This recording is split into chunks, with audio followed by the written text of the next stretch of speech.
ராமானுஜதயா பாத்திரம் ஞான வைராக்யபூஷணம் ஸ்ரீமத்வேங்கடநாதார்யம் வந்தே வேதாந்ததேசிகம் கலயாமி கலித்வம்சம் கவிம் லோகதிவாகரம் யஸ்ய கோபிஹ பிரகாசாபிராவித்யம் நிஹதம் தமஹ நந்தாதீபகடப்ரணர்த்தகமஹாகாருண்யரக்தாம்பக श्रीनारायण पुरुषोत्तमपति श्रीरत्नकूटादिपान् वैकुण्ठेश्वर माधवं च कमलानाथं च गोपीपतिं नौमि एकादश नागपुर्यधिपतेः सार्धं कलिध्वंसिना कवलयानै कुम्भुषित्त कण्णनेन्றும் காமருசீர் குவலை மேகமன்ன மேனி கொண்ட கோன் என்னான என்றும் தவளமாட நீடு நாங்கை தாமரையாள் கேள்வனென்றும் பவளவாயால் என் மடந்தை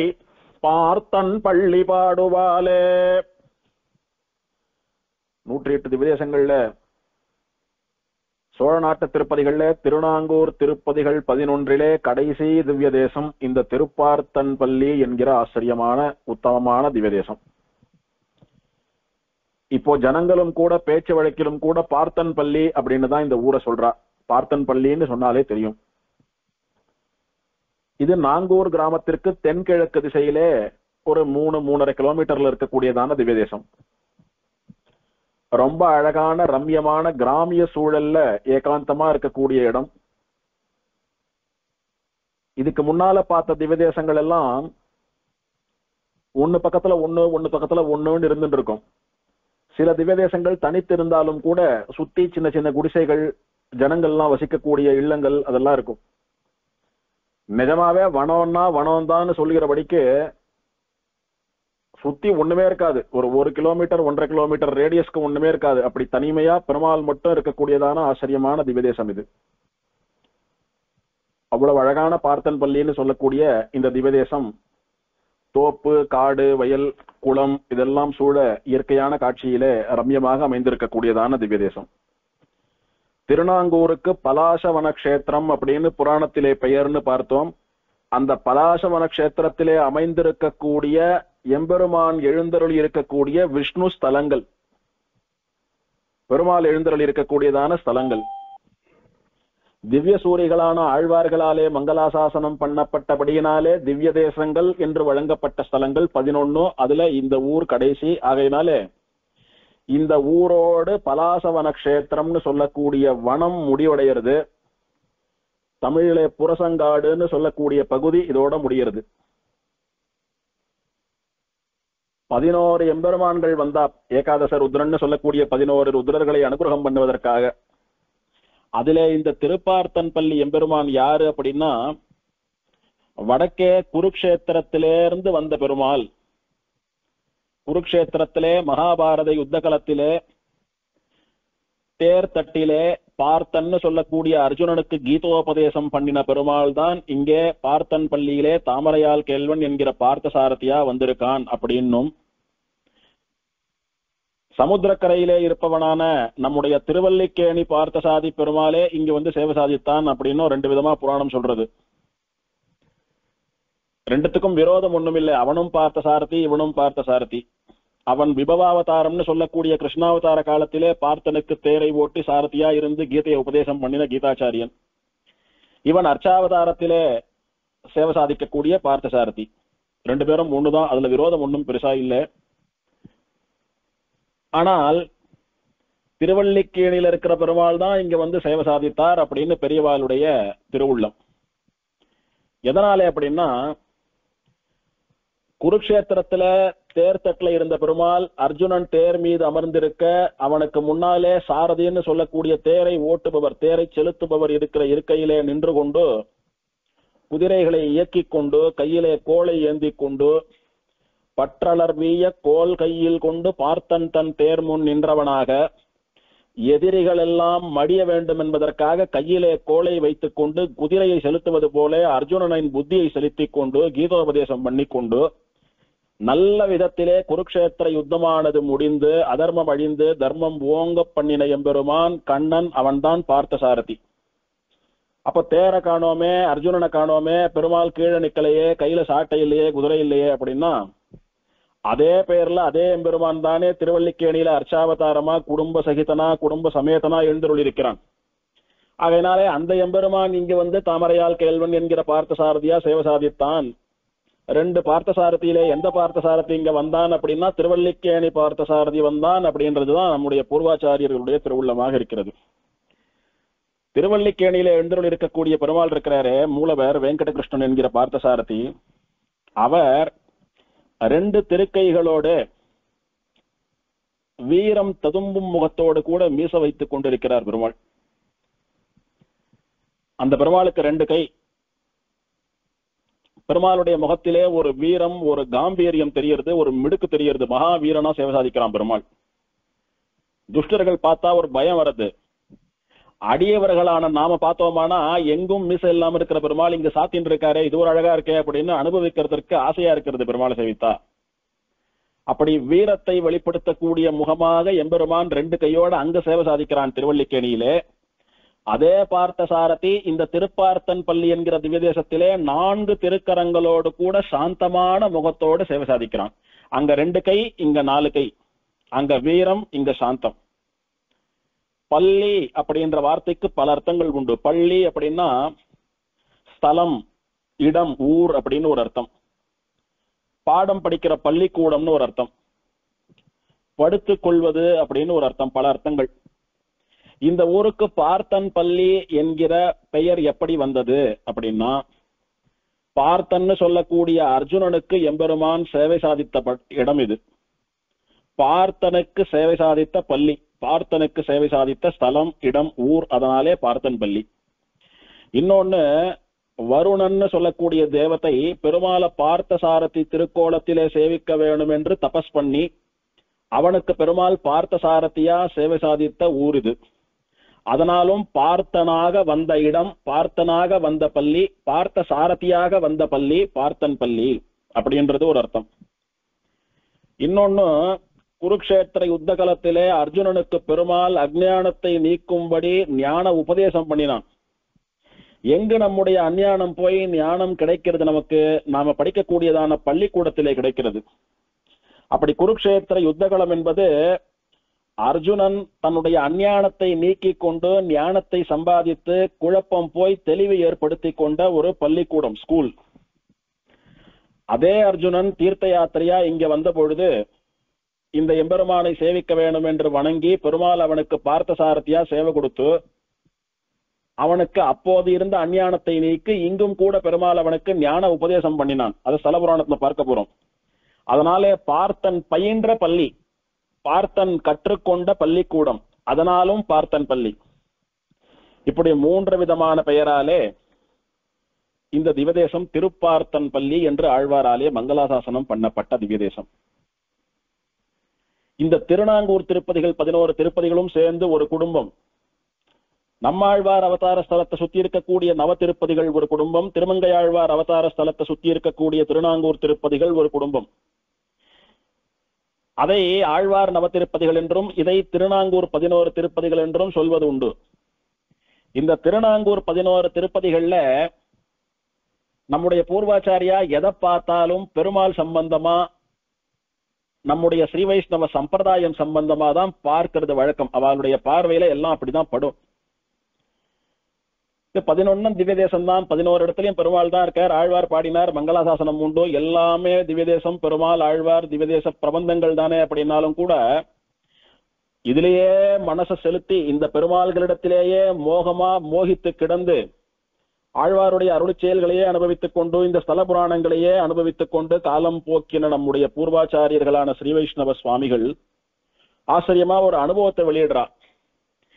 இந்த 11 திவ்யதேசங்கள்ல திருமணங்கொல்லைன்னு சொல்லக்கூடிய க்ஷேத்திரம் திருமந்திர பிரகாசகம். அது திருமணங்கொல்லைன்னு சொல்லக்கூடிய இடம் திருமந்திரம் பரிமளித்த இடம், திருமந்திரம் விளக்கம் பெற்ற இடம். திருவெல்லக்குளம் என்று சொல்லுகிற அண்ணன் கோயில் துவயார்த்த பிரகாசகம், அதாவது துவயமந்திரம் பரிமளிக்கிற துவயமந்திரம் விளக்கம் பெற்ற ஸ்தலம். இந்த திருப்பார்த்தன் பள்ளி சரமஸ்லோகம் பிரகாசகமான க்ஷேத்திரம். அதாவது ஸ்ரீகிருஷ்ண சரம ஸ்லோகம் விளக்கம் பெற்ற ஸ்தலம் அப்படின்னு பூர்வாச்சாரியர்களுடைய அனுபவம், அவளுடைய கொள்கை. விளக்கம் பெற்றதுன்னா என்ன? திருமந்திரத்தை ரகசியமா ஆச்சாரியன் உபதேசம் பண்றார், அதுக்கான அர்த்தத்தை காலக்ஷேபம் பண்ணவாளுக்கு அர்த்தம் தெரியறது. என்னதான் அர்த்தத்தை நீட்டி முழக்கி சொன்னாலும் பார்த்தாலே புரியுறபடி மனசுல ஒரு அமைப்பு வர வேண்டாமா? அதனால கண்ணுக்கு எதிரே ஒரு காட்சியை கொண்டாந்து வைத்து அதன் மூலமாக ஒரு விஷயத்தை விளக்கினால் அது நன்னா புரிஞ்சு போயிடும். அந்த மாதிரி திருமந்திரம் எங்க விளங்கியது அப்படின்னா, திருமணங்கொல்லைன்னு சொல்லக்கூடிய வயல்வெளியிலே திருமங்கையாழ்வார் பெருமாளுடைய கைங்கரியத்திற்காக கொள்ளையடிக்க வேண்டும் என்று ஆடல்மா என்கிற குதிரையின் மேலே வாளையும் வேளையும் ஏந்தி கொண்டு புறப்பட்ட பொழுது, பெருமாளும் பிராட்டியும் புதுமண தம்பதிகளாக, பெருமாள் மணவாளனாக, பிராட்டி மணாட்டியாக, புது கல்யாண மாப்பிள்ளையாம் பொண்ணுமா பெருமாளன் தாயாரும் வயல்வெளியில நடந்து வரா. வந்தபோது வந்தவா பெருமாள் தாயார்னு தெரியாம கைங்கரியத்துக்கு பணம் தேவைன்னுட்டு அவளை மிரட்டி, வாளை காட்டி மிரட்டி அவளிடத்திலே இருந்த திருவாபரணங்களை எல்லாம் கலியன் பறித்துக் கொள்கிறார். எல்லாம் வந்துடுத்து. மணவாளன்னு சொல்லக்கூடிய பெருமாளுடைய திருக்கால் விரலிலே இருக்கக்கூடிய மெட்டி மட்டும் வரல. அதை கழட்டணும்னு எத்தனை முயற்சி பண்ணியும் வராம ஆழ்வார் பல்லால் கடித்து அந்த மெட்டியை கழட்டணும்னு பெருமாளுடைய திருவடி விரலில் இருக்கக்கூடிய மெட்டியை பல்லால் கடித்து கழட்டிய போது எம்பெருமானுடைய திருவடியானது ஆழ்வார் திருவாயிலே பட்டவுடனே ஆழ்வாருக்கு ஞானம் வந்து, அவன் எம்பெருமான், நாம பண்ணக்கூடிய காரியம் இது கிடையாது, அந்த எம்பெருமானை சரணாகதி பண்ண வேண்டும் என்று அந்த எம்பெருமான் திருவடிகளை பிடித்து அந்த எம்பெருமானாலே திருமந்திர உபதேசம் பண்ண பெற்றவராக அந்த திருமந்திரத்தினுடைய தாத்பரியத்தையும் திருமந்திரத்தாலே சொல்லப்படக்கூடிய நாராயணனுடைய மகிமையையும் வாடினேன் வாடி வருந்தினேன் மனத்தால் என்கிற 10 பாசுரங்களின் மூலமாக ஆழ்வார் வெளியிடுகிறார். அப்படி திருமந்திரமானது விளக்கம் பெற்ற இடம், அது திருமந்திரமானது உபதேசம் பண்ணப்பட்ட இடம். காலங்காலமா ரகசியமா ஆச்சாரியன் சிஷ்யனுக்கு உபதேசம் பண்றது அதை யாருக்கும் சொல்லக்கூடாதுன்னு சொல்றா. அப்படி இருக்கிற பட்சத்துல பரவலா நிறைய பேருக்கு தெரிய முடியாம போயிடுறதே சுவாமி. பரவலா நிறைய பேருக்கு தெரிந்தாதானே அவ அதை மோட்ச உபாயமா கொண்டு மோட்சத்துக்கு போக முடியும். ஒரு பரம்பரையா ஒரு ஆத்துல இருக்கிறவாளோ இல்ல ஒரு சமுதாயத்துல இருக்கிறவாளோ ஒரு ஊர்ல இருக்கிறவாளோ ஒரு வம்சத்துல இருக்கிறவாளோ அவளுக்கு மாத்திரமே இருந்துட்டு வந்தா மற்ற ஜனங்கள்லாம் எப்படி சுவாமி மோட்சத்துக்கு போறதுன்னு கேட்டால், மந்திரம் ரகசியமாக பாதுகாக்கப்பட வேண்டியது, அதை வெளியில சொல்றதுக்கு இல்ல, வாஸ்தவம். ஆனா அப்படி ஒரு மந்திரம் இருக்கிறது, அந்த மந்திரம் இந்த தேவதையை கொண்டாடுறது, அந்த மந்திரம் மோட்சத்தை பெற்றுத்தரக்கூடிய மந்திரம். அந்த மந்திரத்துக்கு அதிபதியான நாராயணன் காலை பிடித்து சரணாகதி பண்ணுவோமானா நமக்கு பிறவி இல்லை மோட்சம்னு இதையெல்லாம் சொல்லலாம் இல்லையோ? இதையெல்லாம் சொல்லி அந்த நாராயண மந்திரத்தின் மேலே அந்த நாராயணன் மேலே பக்தியை வரவழைத்து அவ சரணாகதி பண்ணிக்கணும்ன்ற எண்ணத்தை தூண்டி அவ தகுந்த ஆச்சாரியனிடத்திலே போய் பிரார்த்தித்தால் ஆசையுடையோருக்கெல்லாம் ஆரியர்கள் கூறும் அப்படின்னுட்டு ஆச்சாரியரானவர் சிஷ்யனுக்கு சமாசிரயணம் பண்ணி வைத்து மந்திரோபதேசம் பண்ணி சரணாகதி பண்ணி வைத்தார். ஆனால் எத்தனையோ பேர் மோட்சத்துக்கு போலாமே. அதனால ரகசியமா பாதுகாக்கப்பட வேண்டிய மந்திரத்தை அப்படியே பட்டவர்த்தனமா சொல்ல வேண்டாம். ஆனா அப்படி ஒரு மந்திரம் இருக்கிறது, அந்த மந்திரத்திற்கு பிறவியை நீக்கக்கூடிய, ஜென்மா இல்லாமல் பண்ணக்கூடிய, மோட்சம் தரக்கூடிய சக்தி உண்டு. அந்த மந்திரமானது நாராயண மந்திரம். மந்திரம் சொல்லணும்னா தான் நிறைய நிஷ்டைகள் எல்லாம் உண்டு. அதை ரகசியமா உபதேசம் வாங்கிட்டு ரகசியமா காப்பாத்திட்டு வரணும். ஆனா பகவானுடைய நாமாவை பேரை சொல்றதுக்கு அப்படி நிஷ்டைகள்லாம் ஒன்னும் இல்ல. சொல்லணும்ன்ற ஆசை பக்தி இருந்தால் போரும். நாராயண மந்திரத்தை முறைப்படி கேட்டு ரகசியமாக சொல்லிக் கொள்ளுங்கள், நாராயண நாமத்தை சொல்லுங்கள். இந்த நாராயண நாமம் என்பது நம்முடைய அஞ்ஞானத்தை தீர்ப்பது, நம்மை அவன் திருவடிகளிலே கட்டி போடுவது, நம்மை சரணாகதி பண்ண வைப்பது, நமக்கு சம்சாரத்தை இல்லாமல் பண்ணுவது, நம்முடைய பாவங்களை எல்லாம் அழிப்பது, நமக்கு கஷ்ட காலத்திலே கை கொடுத்து உதவி பண்ணுவது, நம்மை மோட்சம் வரைக்கும் அழைத்து சென்று அந்த நாராயணனிடத்திலே நித்தியம் கைங்கரியம் பண்ண வைப்பது. அப்பேற்பட்ட மந்திரம் இருக்கிறது அந்த நாராயண நாமம்னு சொல்லக்கூடிய மந்திரம். அதை தெரிந்து கொள்ளுங்கள் அப்படின்னு வாடினேன் வாடி பதிகத்தின் மூலமாக திருமங்கையாழ்வார் நமக்கெல்லாம் கூட உபதேசம் பண்ணி பலரையும் வைஷ்ணவர்களா மாத்தினேரே. அந்த திருமங்கையாழ்வாருக்கு திருமந்திரமானது விளக்கம் பெற்ற இடம், உபதேசம் பண்ணப்பட்ட இடம். ஆழ்வாருக்கு பெருமாள் ரகசியமா உபதேசம் பண்ணி எதை ரகசியமா வச்சுக்கணுமோ அதை மாத்திரம் ரகசியமா வச்சுட்டு அதனுடைய தாற்பயத்தை பறக்க எல்லோருக்கும் விளக்கமா சொல்லி நிறைய பேரை வைஷ்ணவாலா சரணாகத்தாலா மோட்ச மார்க்கத்துக்கு அனுப்பின ஆழ்வாராலே திருமணங்கொல்லை என்கிற கஷேத்திரத்திலே திருமந்திரம் விளக்கம் பெற்றது. திருவெல்லக்குளம் என்கிற அண்ணன் கோயிலிலே துவயமந்திரம் விளக்கம் பெறுகிறது. துவயமந்திரத்தை பெருமாள் பிராட்டிக்கு உபதேசம் பண்ணினதா சொல்றான். அங்க அலர்மேல் மங்கைன்னு பூவார் திருமகள் பிராட்டி இருக்கிறாள், பெருமாள் ஸ்ரீனிவாசன் இருக்கிறான், அண்ணன் பெருமாள். அவா ரெண்டு பேரும் அகலகில்லேன் இறையும் என்று அலர்மேல் மங்கை உரைமார்பா என்பது போல பூவார் திருமகள் புல்கிய மார்பனாக அண்ணன் பெருமாள் இருக்கிறபடியினாலே பெருமாளும் பிராட்டியும் சேர்ந்த சேர்த்தியிலே சரணாகதி பண்ணினால் பெருமாளும் பிராட்டியுமாகிற இரட்டை நமக்கு மோட்சம் கொடுத்து பெருமாளும் பிராட்டியுமாகிற இரட்டையினுடைய காலடியிலே காலத்துக்கும் கைங்கரியம் பண்ணிக்கொண்டு மோட்சானந்தத்திலே திளைக்கலாம் என்பதை சொல்லக்கூடிய துவயமந்திரமானது அந்த அண்ணன் கோயில்னு சொல்லக்கூடிய திவ்யதேசத்திலே விளக்கம் பெறுகிறது. அங்க போய் பார்த்தா துவயமந்திரம் நன்னா புரியுறது. என்ன புரியுறது? பெருமாளையும் பிராட்டியும் சேர்த்துதான்ப்பா சரணாகதி பண்ணணும், அவாதான் மோட்சம் கொடுக்குறா, அவாலண்டதான் கைங்கரியம் பண்ணணும்ன்றது நன்னா தெரியறது அங்கே. ஏன்னா பூவார் திருமகள் புல்கிய மார்பன். திருப்பார்த்தன் பள்ளி சரவஸ்லோக பிரகாசகம். குருக்ஷேத்திரத்திலே தேர்தட்டிலே கண்ணன் அர்ஜுனன் இவா ரெண்டு பேரும் இருக்கா. தேர் இருக்கு. கண்ணன் பரம்பொருள் ஈஸ்வரன், அர்ஜுனன் சித்துன்னு சொல்லக்கூடிய சேத்தனன், உயிருள்ள ஜீவாத்மா, ஞானமுள்ள ஜீவாத்மா. தேருன்னு சொல்லக்கூடியது அறிவற்ற ஜடப்பொருள். இப்படி சித்து அச்சித்து ஈஸ்வரன் சொல்லக்கூடிய மூன்று தத்துவங்களும் பிரகாசித்த இடம்தான் குருக்ஷேத்திரத்திலே அர்ஜுனனுடைய தேர்தட்டு.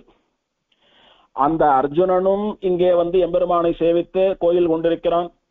அந்த அர்ஜுனனுக்கு சாரதியா இருந்து ஞானம் உபதேசம் பண்ணின கீதாச்சாரியனான பார்த்த சாரதியும் இங்கே எழுந்தருள் இருக்கிறான். இந்த கோயில் இருக்கிறது, அது தேருக்கு சமானமாக ஒரு அச்சேதன வஸ்து எம்பெருமானுடைய உறைவிடமாக இருக்கிறது. அன்னைக்கு பெருமாள் தேர்ல நின்று உபதேசம் பண்ணினா, இன்னைக்கு கோவில்ல இருந்து உபதேசம் பண்ணினான். இப்படி சித்த சித்தீஸ்வரன் சொல்லக்கூடிய மூன்று தத்துவங்களை விளக்கக்கூடிய இடமாக சரமஸ்லோகமானது எப்படி எழுந்ததோ அதை விளக்கி காட்டக்கூடிய இடமாக சரமஸ்லோகத்தை சொன்னவனும் இருக்கான், சரமஸ்லோகத்தை கேட்டுண்டவனும் இருக்கான். அப்படி சரமஸ்லோகமானது பரிமளிக்கிற விளக்கம் பெறுகிற இடம் அப்படின்னு நம்ம பூர்வாச்சாரியர்கள் இந்த மூன்று தேசங்களையும் கொண்டாடுவா. இது ஒரு விசேஷம். அதுக்கு மேல இந்த திவ்யதேசத்திலே ஒரு ஏற்றம் என்னன்னா, அநேகமா 108 திவ்யதேசங்கள்ல பெருமாள் மூலவர் உற்சவர் ரெண்டு பேருமே ஸ்ரீதேவி பூமி தேவி நீலாதேவி இவா 3 பேரோட சேர்ந்து இருப்பது இங்க மட்டும்தான் சொல்லலாம். அத்தனை தூரம் மூலவரோடையும் 3 தேவிமார் உண்டு, உற்சவரோடையும் 3 தேவிமார் உண்டு. இது ஒரு விசேஷம். ஏன் அப்படி இருக்கா விசேஷமா? இவன் பார்த்த சாரதியோன்னோ, பார்த்த சாரதின்னா யாரு? கண்ணனோ இல்லையோ. கண்ணனுக்கு நிறைய தேவிமார் உண்டு, எப்போதும் தேவிமாரோடைய கூட புடைசூழ இருப்பவன் அல்லவா. 16,000 தேவிமார் பார்த்திருப்பன்னு ஆயிரக்கணக்கான தேவிமார். அப்படி இருக்கிற போது அவளுடைய பிரதிநிதியா 3 பேர் இருக்கா, இருந்துட்டு போட்டோமே அப்படின்னு கண்ணனானபடியினாலே சதா பிராட்டிமாரோடைய கூட பெருமாள் ஆனந்தித்துக் கொண்டிருக்கக்கூடிய ஒரு ஆச்சரியமான திவ்யதேசம் இந்த திருப்பார்த்தன் பள்ளி. இந்த திருப்பார்த்தன் பள்ளி திவ்யதேசத்திலே மூலவருக்கு தாமரையால் கேள்வன் திருநாமம். ஆழ்வார் தாமரையால் கேள்வன் அப்படின்னு மங்களாசாசனம் பண்ணிருக்கிறதுனால இந்த பெயர். தாமரையால் அப்படின்னா தாமரையிலே தோன்றிய பிராட்டி, கேள்வன் அப்படின்னா கணவன். இப்படி பிராட்டியினுடைய பெயரை வைத்து பெருமாளுக்கு நிறைய பேர் உண்டு, பிராட்டியினுடைய கணவன் என்பதாக. தாமரையால் கேள்வன், திருமகள் கேள்வன், நிலமகள் கேள்வன், நூலாட்டி கேள்வனார் அப்படின்னு எல்லாம் திவ்ய பிரபந்தத்திலே பிராட்டி பெயரை இட்டு பிராட்டி சம்பந்தத்தை இட்டு பெருமாளுக்கு சொல்லக்கூடிய திருநாமங்கள் நிறைய உண்டு. அந்த மாதிரி மாதவன் ஸ்ரீனிவாசன் என்றெல்லாம் சொல்வது போல தாமரையாளுடைய கேள்வனாக தாமரை கேள்வனா எம்பெருமான் சேவை சாதிக்கக்கூடிய இடம். மேற்கு நோக்கிய திருமுகத்தோட நின்ற திருக்கோலத்திலே பெருமாள் சேவை சாதிக்கிறார். உற்சவருக்கு பார்த்த சாரதின்னு திருநாமம். அவருக்கும் 4 திருக்கரங்கள், சங்கு சக்கரங்களை மேல் 2 திருக்கரங்களாலே ஏந்தி கொண்டு வலது திருக்கரத்தை அபயவஸ்தத்தோடும் இடது திருக்கதையிலே கதையை ஏந்தியவராக எம்பெருமான் சேவை சாதிக்கிறார். இந்த படத்துல மூலவர்கள் இருக்கார், உற்சவர்கள் இருக்கா. உற்சவர்கள் 2 பேர் இருக்கா, என்ன பாருங்க. அதுல நமக்கு இடது பக்கத்திலே தாயாரோடு கூட சேர்ந்து ஒரு உற்சவர் இருக்கார். லெப்ட் ஹேண்ட்ல ஒரு தாயார் இருக்கா உற்சவர். அந்த தாயார் தாமரையால் அப்படின்னு பெயர் அவளுக்கு. தாமரையாள், தாமரை நாயகி, கமலா, தாமரச நாச்சியார் அப்படின்னு எல்லாம் பல திருநாமங்கள் அவளுக்கு. அவ பக்கத்துல ஊதா கலர்ல பாவாடை சாத்தின் இருக்கக்கூடிய ஸ்ரீதேவி பூமிதேவி நாச்சியாருக்கு நடுவுல இருக்கக்கூடியவன் பார்த்த சாரதி உற்சவர். அதாவது மூலவரா பின்னாடி இருக்கிற பெருமாளுடைய உற்சவர் இவர். அவளுக்கு பக்கத்துல சேப்பு கலர் பாவாடை சாத்திண்டு பெருமாள் வெள்ளை கலர் வஸ்திரம் உடுத்திண்டு தலைக்கு வெள்ளை தலப்பாக சாத்தின்னு இருக்கான் பாருங்க. அந்த எம்பெருமானுக்கு கோலவில்லி ராமன்னு திருநாமம். அவர் ஒரு உற்சவர். ராமனா இருந்தாலும் ஸ்ரீதேவி பூமிதேவி சமேதனா உபயநாச்சிமாரோட பெருமாள் இருக்கான். அந்த எம்பெருமானும் கூட மேலே 2 திருக்கரங்களாலே சங்கு சக்கரங்களை பற்றி கொண்டு வலது கையை அபயஸ்தமா வச்சுண்டு இடது கையாலே கதையை ஊனின்னு இருக்கான். கோலவில்லி ராமன் அப்படின்னு ஆழ்வார் சொன்னதுனாலே அழகான வில்லை வைத்துக் கொண்டிருக்கக்கூடிய ராமன் பேர் கொடுத்தாயிடுத்து. அப்ப அழகான வில் இல்லைன்னா எப்படி? அதனால பெருமாளுக்கு எப்போதும் வில்லு சாத்தியே தான் இருப்பா. அவன் கோலவில்லி ராமன் சொல்லக்கூடிய ஒரு உற்சவர். இவா 2 விதமான உற்சவர்கள் எழுந்தருளி இருக்கக்கூடியதான காட்சி. இதுல ஒரு அனுபவம் என்னன்னா, இந்த கோலவில்லி ராமனுக்கும் இந்த திவ்யதேசத்திற்கும் என்ன சம்பந்தம்? இது திருப்பார்த்தன்பள்ளி, பார்த்த சாரதி தாமரையால் கேள்வன்னு கண்ணன் இருக்கிறார். பார்த்தனுக்கு உபதேசம் பண்ணின கண்ணன் இருக்கான், பார்த்தன்பள்ளி சரியா போயிடுத்து. ராமனுக்கு என்ன காரியம் இங்க அப்படின்னா, இந்த 10 பாசுரத்திலே 2 பாசுரங்களாலே இந்த எம்பெருமான் விஷயமா பாடுறச்ச ராமனை பாடியிருக்கார் ஆழ்வார். கோலவில்லி ராமன் அப்படின்னு அழகான வில்லை ஏந்தி கொண்டிருக்கக்கூடிய ராமன் திருமங்கை ஆழ்வார் அனுபவிக்கிறார். அதனால அவருடைய மங்களாசாசனத்துக்காக அங்க ஒரு ராமர் எழுந்தருளி இருக்கிறார். கொஞ்ச காலத்துக்கு முன்னாலே, அதாவது இந்த கோவிலுக்கு கடைசியா நடந்த சம்பரோக்ஷணம் கும்பாபிஷேகத்துக்கு முன்னாலே இந்த கோலவில்லி ராமன் எங்க இருந்தார் அப்படின்னா, நாம நாங்கூர்ல இருந்து திருப்பார்த்தன்பள்ளிக்கு போற வழியில ஒரு வனமா இருக்கும்னு சொன்னோம் இல்லையோடைய, அந்த வனத்திலே இந்த தாமரையால் கேள்வன் பெருமாள் திருப்பார்த்தன்பள்ளி பெருமாள் இருக்காரு. அந்த சன்னதியில இருந்து ஒரு 3/4 கிலோமீட்டர் தூரத்திலே பெருமாளுக்கு வலது புறத்திலே ஒரு பெரிய வனம். அது ஒரு தனி வனமாட்டம் இருக்கும். அது பாதாம் மரமோ தேக்கு மர வனமோ சரியான ஞாபகம் இல்லை. ஒரே மாதிரி பாதாம் மரமோ இல்ல தேக்கு மரமோ நிறைய இருக்கும். சைட்ல சின்னதா ஒரு புஷ்கரணி, ஒரு குளம் இருக்கும். அதுக்கு நடுவுல ஆச்சரியமா பழைய காலத்து கோவில். அது கோலவெள்ளி ராமன் மூலவரும் உற்சவரும் எழுந்தருளி இருந்த சந்நிதி. இப்போ அங்க கைங்கரியம் பண்றதுக்கு அர்ச்சகா ஆராதகெல்லாம் இல்ல, தனியா கோவில் இருந்தா பாதுகாப்பு எல்லாம் தனியா பண்ண வேண்டியிருக்கு, குக்கிராமமா இருக்குன்றதுனால ஒரே சன்னதியா இருக்கட்டும்னுட்டு அங்க இருக்கிற மூலவரையும் உற்சவரையும் கூட அங்கிருந்து எழுந்தருள பண்ணிட்டு வந்து இந்த திருப்பார்த்தன்பள்ளி பார்த்தசாரதி பெருமாள் சன்னதியிலேயே ஒரு தனி சன்னதியில ஏழை பண்ணிருக்கா. அதுக்கு முன்னால மூலவர் மட்டும் கோலவெள்ளி ராமன் உபயநாச்சிமாரோட அங்க தனியா இருந்தார். அந்த தனி கோவில்ல, பழைய கோவில்ல பாதுகாப்புக்காக உற்சவர்கள் எல்லாம் கொண்டாந்து திருப்பார்த்தன்பள்ளியில படத்துல பாக்குற மாதிரி 2 உற்சவரையும் கர்ப்பகிரகத்துல ஏழை பண்ணி வச்சிருந்தார்.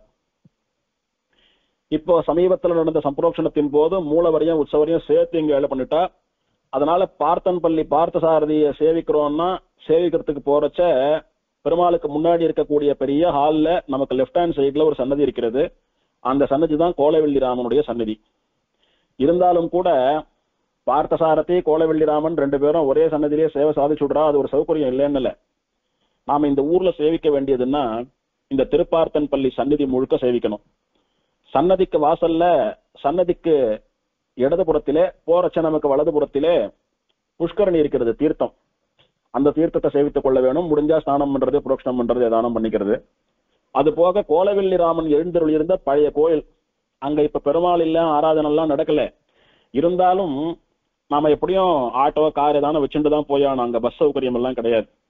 போற வண்டி வழியில நிறுத்தி ஒரு முறை அங்க இறங்கி கிட்ட போய் சேவிக்கிறதும் ஒரு நல்ல அனுபவம். ஏன்னா அது ஒரு ரம்யமா, இன்னைக்கும் வனத்துக்கு நடுவுல ஒரு ஆச்சரியமான கோவில் அது. அந்த காலத்திலே அங்க பெருமாள் எழுந்தருள் இருந்த போது அந்த வனத்துக்கு நடுவே பெருமாளை சேவித்தவா எல்லாம் பாகியவான்கள், கொடுத்து வச்சவா. இன்னைக்கு நாம போய் கோவிலையானும் சேவிச்சுக்கலாம். இன்னும் வருங்காலத்துல கோவிலாவது இருக்குமோ என்னமோ. அதனாலே அதுவும் சேவிப்பதற்குரிய ஒன்று. ஆழ்வாரி இந்த திருநாங்கூர் எம்பெருமான்களை எல்லாம் பாடிட்டு திருவள்ளியங்குடி பெருமாளை மங்களாசாசனம் பண்ண போறார். திருமங்கை ஆழ்வார் திருநாங்கூர் திருப்பதிகளை பாடுற போது திருவள்ளியங்குடி கோலவெள்ளி ராமனை மங்களாசாசனம் பண்ணவே இல்லை. அதுக்குள்ளவே அந்த பெருமாள் ஆழ்வாரி வாழையெல்லாம் பாடி முடிச்சுட்டு தன்னண்ட வந்து தன்னை பாடுற வரைக்கும் கூட பொறுமையா இருக்க முடியாம ஆழ்வாருடைய உள்ளத்தை கொள்ளை கொண்டு ஆழ்வார் கண் முன்னால வந்து நின்னுட்டான். அதனால இந்த பார்த்தன்பள்ளி பார்த்தசாரதிய பாடுறச்சேயே 2 பாசுரம் பாடிட்டார். அந்த பெருமாளுக்கும் ஊர் பேரை சொல்லல, பேரை மட்டும் சொல்லி கோலவெள்ளி ராமன் சொல்லிருக்கார். அதனால இந்த திவதேசத்துக்கு பாசுரமா அமையிறது. அந்த கோலவெள்ளி ராமன் சேவை சாதித்த இடம் பார்த்தன் பள்ளியே அப்படின்னு சொன்னதுனாலே இது பார்த்தன் பள்ளிக்கான பாசுரம். ஆனா 2 பாசுரங்கள் கோலவெள்ளி ராமனுக்கு உண்டு. அதனால கோலவெள்ளி ராமனுக்கும் ஒரு தனி சன்னதி உண்டு, அந்த எம்பெருமானும் இருக்கிறான் அப்படின்றது ஒரு அனுபவம். சரி, ராமனுக்கும் இந்த ஊருக்கும் என்ன சம்பந்தம்? திருமங்கை ஆழ்வாருக்கு 1000 பெருமாள் மனசுல சேவை கொடுக்குறா, பாடுன்னு சொல்றா, இவரும் பாடுறார். அந்த மாதிரி எத்தனையோ பெருமாள் எத்தனையோ ஊர்ல பாடி இருக்கார். ராமனுக்கும் இந்த கண்ணன் இருக்கக்கூடிய ஊருக்கும் வேற ஏதாவது சம்பந்தம் உண்டா அப்படின்னா, ராமனுடைய தகப்பனாரான தசரத சக்கரவர்த்தி தனக்கு குழந்தை இல்லைன்னு பல க்ஷேத்திரங்கள்ல போய் புண்ணிய தீர்த்தமாடி தான தர்மங்கள் எல்லாம் பண்ணி யாகம் எல்லாம் பண்றார். அந்த மாதிரி இந்த திருப்பார்த்தன் பள்ளி இருந்த இடத்திலே கூட ஒரு முறை குழந்தை வேண்டி யாகம் பண்ணி இருக்கிறார். அதனால ராமன் அவதாரம் பண்ணின பிறகு ராமன் பிறப்பதற்கு முன்னாலே தசரதன் யாகம் பண்ணின இடமானபடினாலே அந்த இடத்துல ஒரு ஆசையா ராமன் இவருக்கு சேவை சாதித்தான் அப்படின்னு ஸ்தலபுராணம் தெரிவிக்கிறது. இப்படி ஆச்சரியமா கண்ணன் ராமன் 2 பேரும் சேர்ந்து சேவை சாதிக்க கூடியதான இடம். தாயாருக்கு தாமரச நாச்சியார் அப்படின்னா தாமரை பிராட்டின்னு அர்த்தம். தாமரையால், தாமரையிலே தோன்றியவள். தாமரச அப்படின்னா தாமரையிலே இருந்து வெளியே வந்தவள்னு அர்த்தம். தமிழிலே தாமரை நாயகி, கமலா அப்படின்னு எல்லாம் திருநாமம். தாயார் தனிக்கோயில் நாச்சியார். இங்க ஸ்ரீ பூமி நீலாதேவியோட பெருமாள் இருக்காருன்னு ஸ்தலபுராணம் சொல்லிருக்கு. ஆனா நம்மாலே இப்போ ஸ்ரீதேவியும் பூமி தேவின்னு 2 உபயநாச்சிமாரை மட்டும்தான் சேவிக்க முடிகிறது. இதை எப்படி அனுபவிக்கிறது அப்படின்னா, இங்க இருக்கக்கூடிய பூமி தேவியும் நீலாதேவியும் ஸ்ரீதேவியான பிராட்டி தனிக்கோயில் நாச்சியாரா இருக்கா. ஆக 3 மூலவர் 3 உற்சவர் நாச்சிமார்களோடு தாயார் இருக்கார் அப்படின்னு புரிந்து கொள்ள வேணும். விமானம் ஸ்ராவண விமானம்னு சொல்லக்கூடிய நாராயண விமானம், மங்களகரமான நாராயணனுடைய பெயரை சொல்லக்கூடியதான நாராயண விமானம். தீர்த்தத்துக்கு கட்க புஷ்கரிணின்னு பெயர். கட்கம் அப்படின்னா கத்தின்னு அர்த்தம். கத்தியை கீறி தீர்த்தம் பூமியில இருந்து புலந்துண்டு புஷ்கரணியா மாறித்து, அதனால கட்க புஷ்கரணி, கத்தி குளம்னு பெயர். அது மட்டுமல்லாமல் கங்கா தீர்த்தம், விஷ்ணு பாத தீர்த்தம் அப்படின்னு எல்லாம் கூட பல பெயர்கள் உண்டு. பிரதானமான பெயர் கட்க புஷ்கரணி என்பது. பெருமாள் யாருக்கு பிரத்யக்ஷம் அப்படின்னா, அர்ஜுனனுக்கு பிரத்யக்ஷம், வருணனுக்கு பிரத்யக்ஷம், ஏகாதச ருத்ரர்களுக்கு பிரத்யக்ஷம். இது பார்த்தன் பள்ளி, பெருமாள் இங்க அர்ஜுனனுக்கு பிரத்யக்ஷமா சேவை சாதித்தான் அப்படின்றதுக்கு அடையாளமா பெருமாளை சுத்தி வரைச்ச பிராகாரத்துல அர்ஜுனனுக்குன்னு ஒரு தனி சன்னதி உண்டு. அங்க அர்ஜுனன் கையை கூப்பிண்டு பவ்யமா நின்று இருப்பான். பக்கத்துல கண்ணன் எழுந்துருள் இருக்கிறான். அதாவது கண்ணன் உபதேசம் பண்ண அர்ஜுனன் கையை கூப்பி கேட்கக்கூடியதான ஒரு காட்சி. ஒரு சின்ன மாடம் போல கூண்டு போல இருக்கும். அதுல மூலவரா கண்ணனும் அர்ஜுனனும் இருப்பா. அப்படி அர்ஜுனனுக்குன்னு தனி சன்னதி கூட இங்க உண்டு. ஆகமம் ஸ்ரீபாஞ்சராத்திராகமம், மங்களாசாசனம், திருமங்கையாழ்வார், பெரிய திருமொழி 4-8 ஒரு பதிகம், 10 பாசுரங்களாலே மங்களாசாசனம். இப்படி திருநாங்கூர் திருப்பதிகள்ல கடைசி திருப்பதியா விளங்கக்கூடியதான திருப்பார்த்தன் பள்ளி. தர்மசாஸ்திர புஸ்தகங்கள் நிறைய உண்டு. ஆபஸ்தம்ப தர்மசாஸ்திரம்னு உண்டு, அத்ரி ஸ்மிருதின்னு உண்டு, பராசர ஸ்மிருதின்னு உண்டு, மனுஸ்மிருதின்னு உண்டு, யாக்ஞவல்கிய ஸ்மிருதின்னு உண்டு. அந்த மாதிரி அந்த தர்மசாஸ்திர கிரந்தத்தை எந்த ரிஷி பண்ணாரோ அவர் பேராலேயே அந்த தர்மசாஸ்திர புஸ்தகம் வழங்கப்படும். அந்த மாதிரி யாக்ஞவல்கியர்னு சொல்லக்கூடிய மகரிஷி பண்ணின யாக்ஞவல்கிய ஸ்மிருதின்னு ஒரு புஸ்தகத்திலே கூட இந்த திருப்பார்த்தன் பள்ளியை பத்தி சொல்லி இருக்கிறதா பெரியவா சொல்றா. அப்படி ஒரு உத்தமமான க்ஷேத்திரம் இது. ஸ்தல புராணத்துக்கு வரலாம். பாத்ம புராணம்னு சொல்லக்கூடிய பத்ம புராணத்திலே சொல்லப்பட்டதான ஸ்தல புராணம். அகஸ்தியர் என்ன பண்ணினார்? சிவனுடைய ஆக்ஞைப்படி கமண்டலத்திலே காவிரி தீர்த்தத்தோட கூட தெற்கு தேசத்துக்கு தமிழகத்துக்கு வந்துடுறார். அந்த கமண்டலத்தை கீழே வைத்த போது விநாயகன்னு சொல்லக்கூடிய தேவதை அந்த கமண்டலத்தை கவிழ்த்து விட, அந்த கமண்டலத்திலிருந்து பெருகிய தீர்த்தம் காவிரியா பொன்னி நதியா ஓடி பெருகிறது. தான் கஷ்டப்பட்டு காப்பாத்தி சேர்த்து எடுத்துட்டு வந்த அந்த தீர்த்தம் இப்படி ஓடுறதே, அதை காப்பாற்றணும், அதை பாதுகாக்கணும், அதை பிடிக்கணும் அப்படின்றதுக்காக அகத்தியர் அந்த காவிரியை தொடர்ந்து அது போற திசையிலெல்லாம் போயிட்டு இருக்காரு. அதை எப்படியாவது கட்டுக்குள்ள கொண்டாந்துடணும் அப்படின்னு. இந்த படத்துல எல்லாம் கூட காட்டுறாளோ இல்லையோ, நடந்தாய் வாழி காவேரின்னு காவேரி பக்கத்திலேயே போற மாதிரி காட்டுவாளோ இல்லையோ, அந்த மாதிரி காவேரி பாயக்கூடிய இடங்களுக்கெல்லாம் போற அகத்தியர். அப்படி காவேரி போகக்கூடிய பாதையில வந்துட்டே வந்தவர் கடைசியா காவிரின்னு சொல்லக்கூடிய மன்னியாறு பாயக்கூடிய இந்த திருப்பார்த்தன் பள்ளின்ற திவ்யதேசத்துக்கு வந்தார். என்னமோ இந்த ஊருக்கு வந்த உடனே இதுக்கு மேல காவிரியை பின்தொடர்ந்து போனோன்னு அவருக்கு தோணல. காரணம், காவிரி அங்க இருந்து நேர போய் காவிரி பூம்பட்டினம்னு சொல்லக்கூடிய பூம்புகார்ல கடல்ல கலந்துடுறான். இவர் கடலையே சாட்டவர், இவருக்கும் சமுத்திரத்துக்கும் ஆகாது. கடலையே சாட்டவரானபடினாலே கடல் மொத்தத்தையும் கடல் தீர்த்தம் மொத்தத்தையும் ஆச்சமனம் பண்ணி சாட்டவரானபடினாலே இவரை பார்த்தாலே அகத்தியரை பார்த்தாலே சமுத்திரத்துக்கு ஒரு பயம் நடுக்கும். ஏற்கனவே நம்மளை பார்த்தா பயம், எதுக்கு இப்ப வேற போய் ஹிம்சை பண்ணிட்டு, சரி காவிரி கடல்ல போய் கலந்துட்டா இனிமேல் என்ன இருக்கு, அது பகவத் சங்கல்பம் போல் இருக்கு, ஆகையினால நம்ம காரியத்தை பார்ப்போம்னுட்டு இவர் இந்த திருப்பார்த்தன் பள்ளியிலேயே தங்கிடுறார். தங்கிட்டு இந்த எம்பெருமானை சேவிக்க வேணும், அதாவது இந்த கஷேத்திரத்திலே பெருமாளை சேவிக்க வேணும். ஏதோ ஒரு காரணமா காவிரியை வச்சுட்டு இருந்தேன், காவிரி இப்படி பிரவாகமா போயிடுத்து, அது பின்தொடர்ந்து வந்தேன், ஒன்னும் நடக்கல, சரி எதுக்கு இப்படி மனசு அப்படி அலப்பாஞ்சுண்டு தபஸ் பண்ணி பெருமாளை நேர சேவிக்கலாம் அப்படின்னுட்டு அர்ச்சாவதாரமா பெருமாளை சேவிக்கணும்னு அகஸ்தியர் இங்க தபஸ் பண்றார். தபஸ் பண்ற போது அர்ஜுனன் இந்த கஷேத்திரத்துக்கு வரான். கீதோபதேசம் எல்லாம் முடிந்து அர்ஜுனன் தீர்த்த யாத்திரை போறேன்னு சொல்லிட்டு கஷேத்திரமா போய் புண்ணிய தீர்த்தம் ஆடிண்டு தீர்த்த யாத்திரை பண்ணிட்டு அங்க இருக்கிற பெருமாளை எல்லாம் சேவிச்சுட்டு வரப்போது இந்த திருப்பார்த்தன் பள்ளின்னு இப்ப இருக்கக்கூடியதான இடத்துக்கு வரான். வந்தா அகஸ்தியர் தபஸ் பண்ணிட்டு இருக்கார், அவரை சேவிக்கிறான். சேவிச்சுட்டு தாகம் ரொம்ப நாக்க வறண்டு போறது, ரொம்ப நாக்க வறண்டு போறது. பார்த்தா இந்த ரிஷி ரொம்ப நன்னா சின்சியரா தபஸ் பண்ணிட்டு இருக்காரு. ஏன் இங்க தபஸ் பண்றாரு அப்படின்னா, காவிரி கடல்ல சேர்றான்றது ஒண்ணு, ரெண்டாவது இந்த இடத்தினுடைய இயற்கை காட்சி இவர் மனசை அப்படியே ஆக்கிரமிச்சுடுறது. காவிரி கடல்ல கலக்கிறான்னா இந்த ஊர்லயே கலக்கல, இங்கிருந்து ஒரு 7 இல்ல 9 கிலோமீட்டர் தள்ளி இருக்கக்கூடியதான ஒரு பூம்புகார்னு சொல்ற இடத்துல கலக்கிறான்னு வச்சுக்கோங்களேன். அப்ப அது வரைக்கும் போயிருக்கலாமோ இல்லையோ. ஆனா இந்த ஊருடைய இயற்கை வளம், அமைதியான சூழல் இவர் மனசை கட்டி போட்டு கொடுத்து இதுக்கு மேல இவர் கால் போகல. அதனால என்ன பண்ணார், தியானம் பண்றதுக்கு தபஸ் பண்றதுக்கு உத்தமமான இடம், இங்க இருந்து தபஸ் பண்ணி பகவான பரம்பொருளை நேர சேவிக்கணும்னு தபஸ் பண்ண ஆரம்பிச்சுடுறார். அர்ஜுனன் பாக்குறான், இத்தனை இயற்கை எழில் மிகுந்த இடமா தெரியறது, அதனாலதான் விரும்பி வந்து அகஸ்தியரும் கூட இங்க தபஸ் பண்ணிட்டு இருக்கார். ஆனா சாப்பிட தீர்த்தம் இல்லையே, தாகம் தொண்டை அடைக்கிறது, நாக்கு வறண்டு போறது, தீர்த்தம் கொஞ்சமான ஓணுமே, என்ன பண்றதுன்னு யோசிக்கிறான் அர்ஜுனன். வேற வழி இல்லாமல் தபஸ் பண்ணிட்டு இருக்கிற அகத்தியரை போய் சேவித்து, சுவாமி என்ன மன்னிச்சுடுங்கோ, தபஸ் பண்ணிட்டு இருக்கிற உங்களை கலைச்சதுக்காக மன்னிச்சுக்கணும், உயிரே போயிடும் போல் இருக்கு சுவாமி, தீர்த்தம் வேணும் எனக்கு அப்படின்னா, இவர் கையில கமண்டலத்துல கொஞ்சம் தீர்த்தம் இருக்கும்னு பார்த்தார். வழக்கமா ரிஷிகள்லாம் கையில கமண்டலத்துல தீர்த்தம் வச்சுட்டு இருப்பார் ஒளி அனுஷ்டானத்துக்காக. அந்த தீர்த்தத்தை கொடுக்கலாம், ஆபத்துக்கு பாவம் இல்லை கொடுக்கலான்னு பார்த்தா அந்த தீர்த்தம் தான் கொட்டிண்டு காவிரியா பிரவகிச்சுண்டு கடல்லையும் கலந்தாயிடுச்சு. இதுக்கு மேல தீர்த்தம் எங்க இருக்கு பார்த்தார், கமண்டலத்துல ஒரு சொட்டு தீர்த்தம் கூட இல்ல. ஒரு சொட்டு தீர்த்தம் இருந்தாலாவது அது அர்ஜுனனுக்கு தேவையான அளவு தீர்த்தமா மாத்தி கொடுக்கலாம் தவ வலிமையினாலேன்னு பார்த்தார்.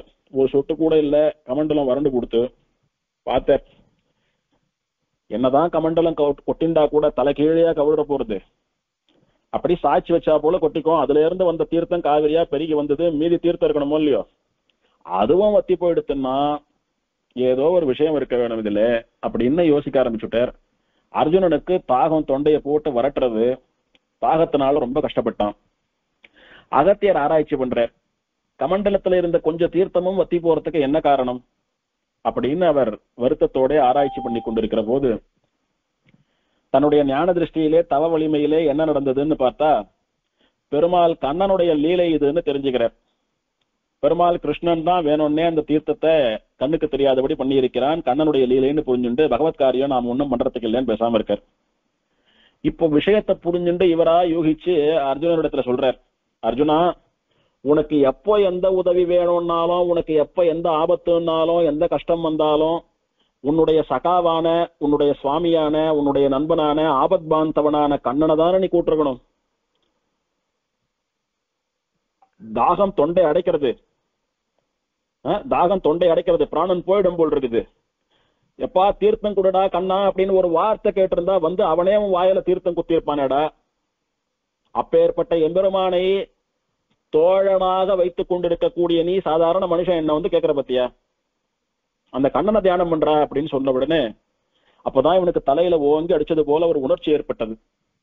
ஆஹா, கூட்ட குரலுக்கு வரக்கூடியவனாச்சே கண்ணன், அவனை கூப்பிடாம பெருமாளை மறந்துட்டோமே, இவ்வளவு கஷ்ட காலத்துல கூட எம்பெருமான மறந்துட்டோமே அப்படின்னு மன்னிச்சு, கண்ணா என்ன மன்னிச்சுடு அப்பா, எங்க இருந்தாலும் வாடா, தொண்டை வறண்டு போறது, வந்து தீர்த்தம் குடுறான்னு மனசை விட்டு பிரார்த்திக்கிறான்.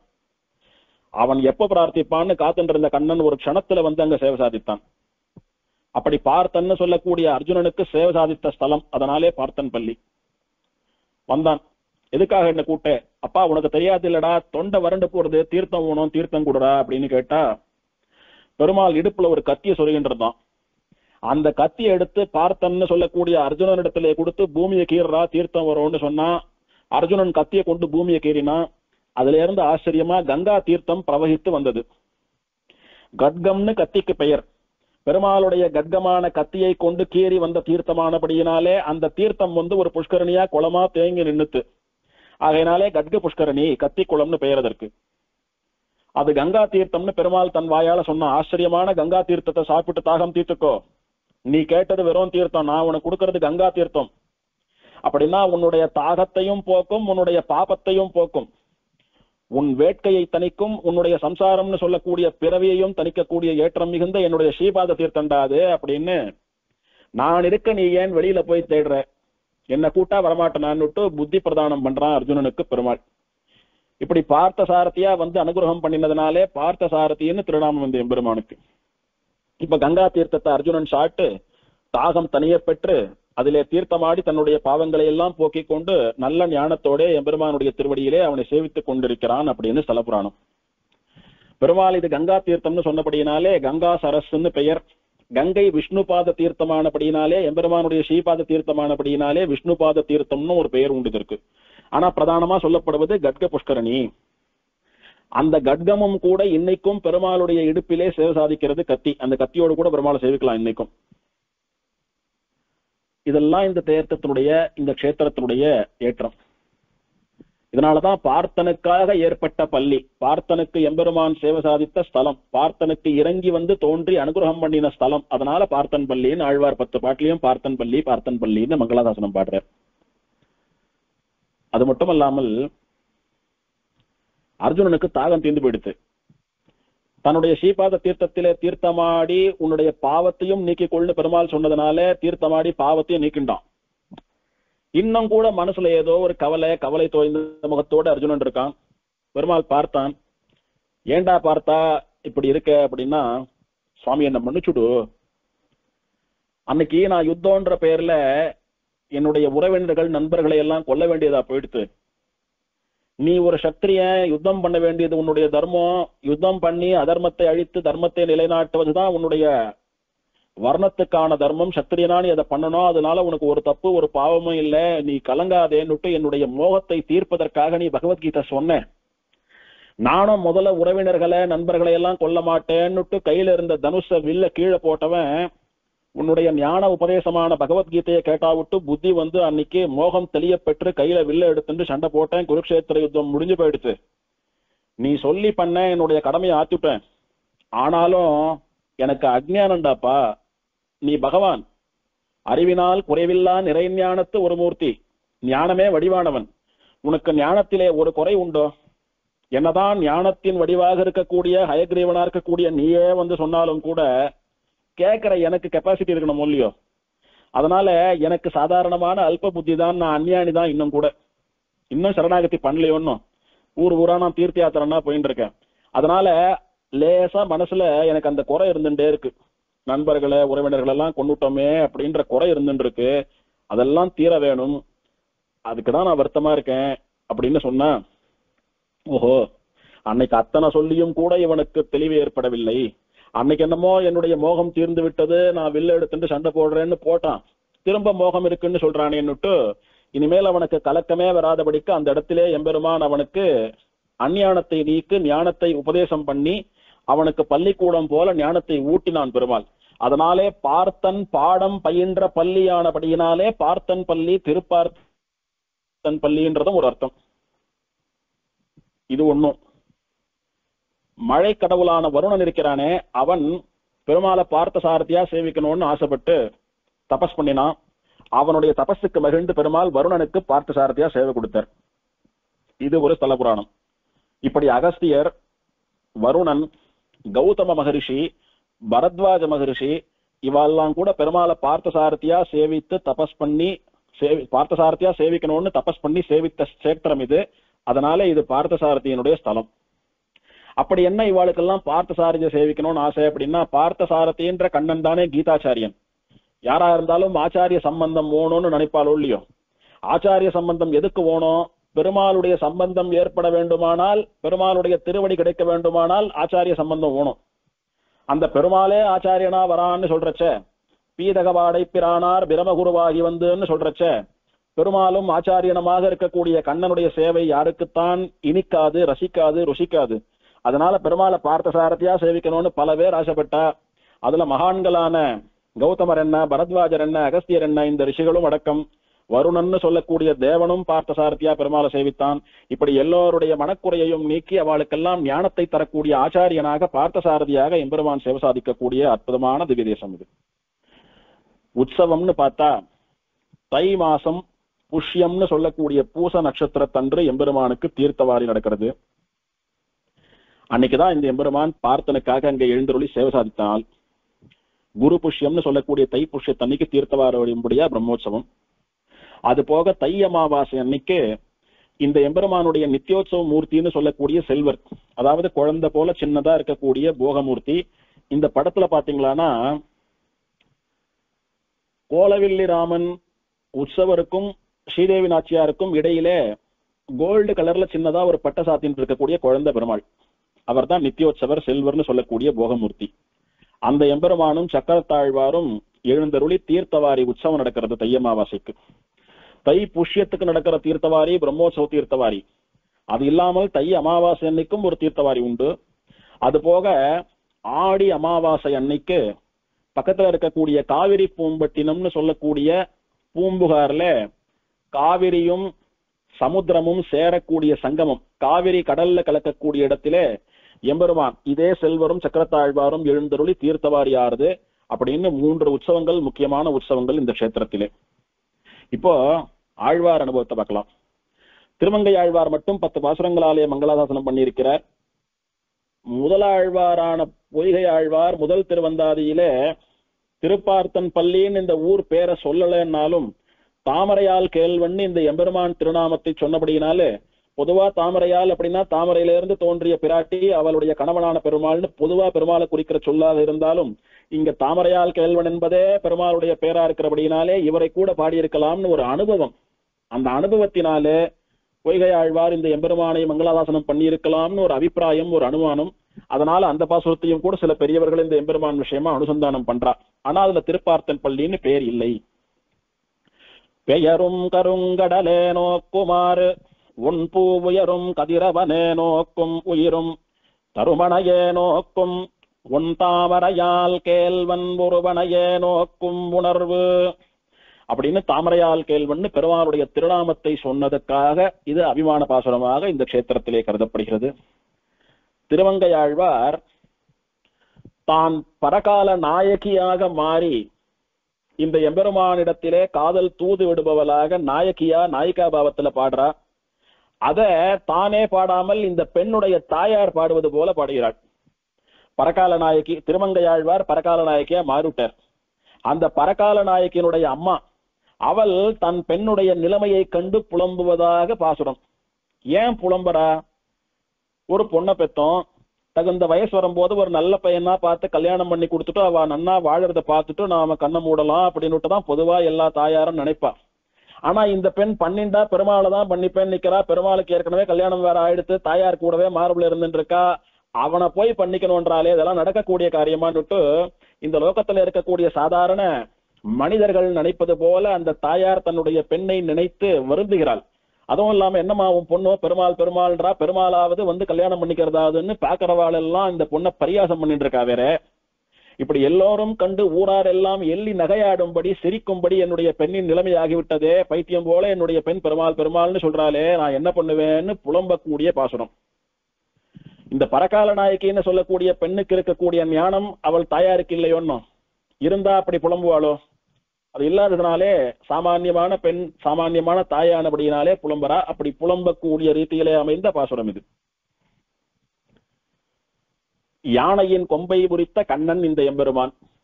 குவளை மலர் போன்றும் மேகம் போன்றும் இருக்கக்கூடிய அழகான கருமை நிற கண்ணன் இவன். யானை போன்று பலமான கம்பீரமான திருமேனி இவனுக்கு. திருநாங்கூருக்கு அருகில் திருப்பார்த்தன்பள்ளின்னு சொல்லக்கூடிய ஊரிலே தாமரையால் கேள்வன் என்ற பெயரிலே எம்பெருமான் சேவை சாதிக்கிறான் அப்படின்னுட்டு அவனை பத்தியே சொல்லிட்டு இருக்கான் இந்த பொண்ணு. அதாவது பேசணும்னு இந்த பொண்ணு வாயை திறக்கிறா, ஏதோ சொல்ல போறான்னு அம்மா ஆசையா கிட்டக்க போறா. என்னடா குழந்தை சொல்லு அப்படின்னா, இந்த பார்த்தன் பள்ளியில இருக்கிற பெருமாள் இப்படி இருக்கார் அப்படி இருக்கார், அப்போ இதை பண்ணார் இப்ப அதை பண்ணாருன்னு அவனை பத்தியே தான் நான் பேசிட்டு இருக்கா. இப்போ ரொம்ப நேரம் அப்படி சித்த பிரம்ம பிடிச்சது போல அழுதுண்டு சாப்பிடாம தூங்காம அப்படியே உட்கார்ந்துட்டு இருக்கா மூலையில. ஐயோ இப்படி இருக்காளேன்னு மனசு பதறி போயிடுறது. ஏதான வாயை திறந்து ஒரு வார்த்தை பேச மாட்டாளா, சாப்பாடு தீர்த்தோன்னு கேட்க மாட்டாளான்னு ஆசையா கிட்டக்க போறேன். வாயை திறந்தா ஏதோ பேச போறா ஏதோ கேட்க போறான்னா திரும்ப அவனை பத்தியே பேசிட்டு இருக்கான்னா.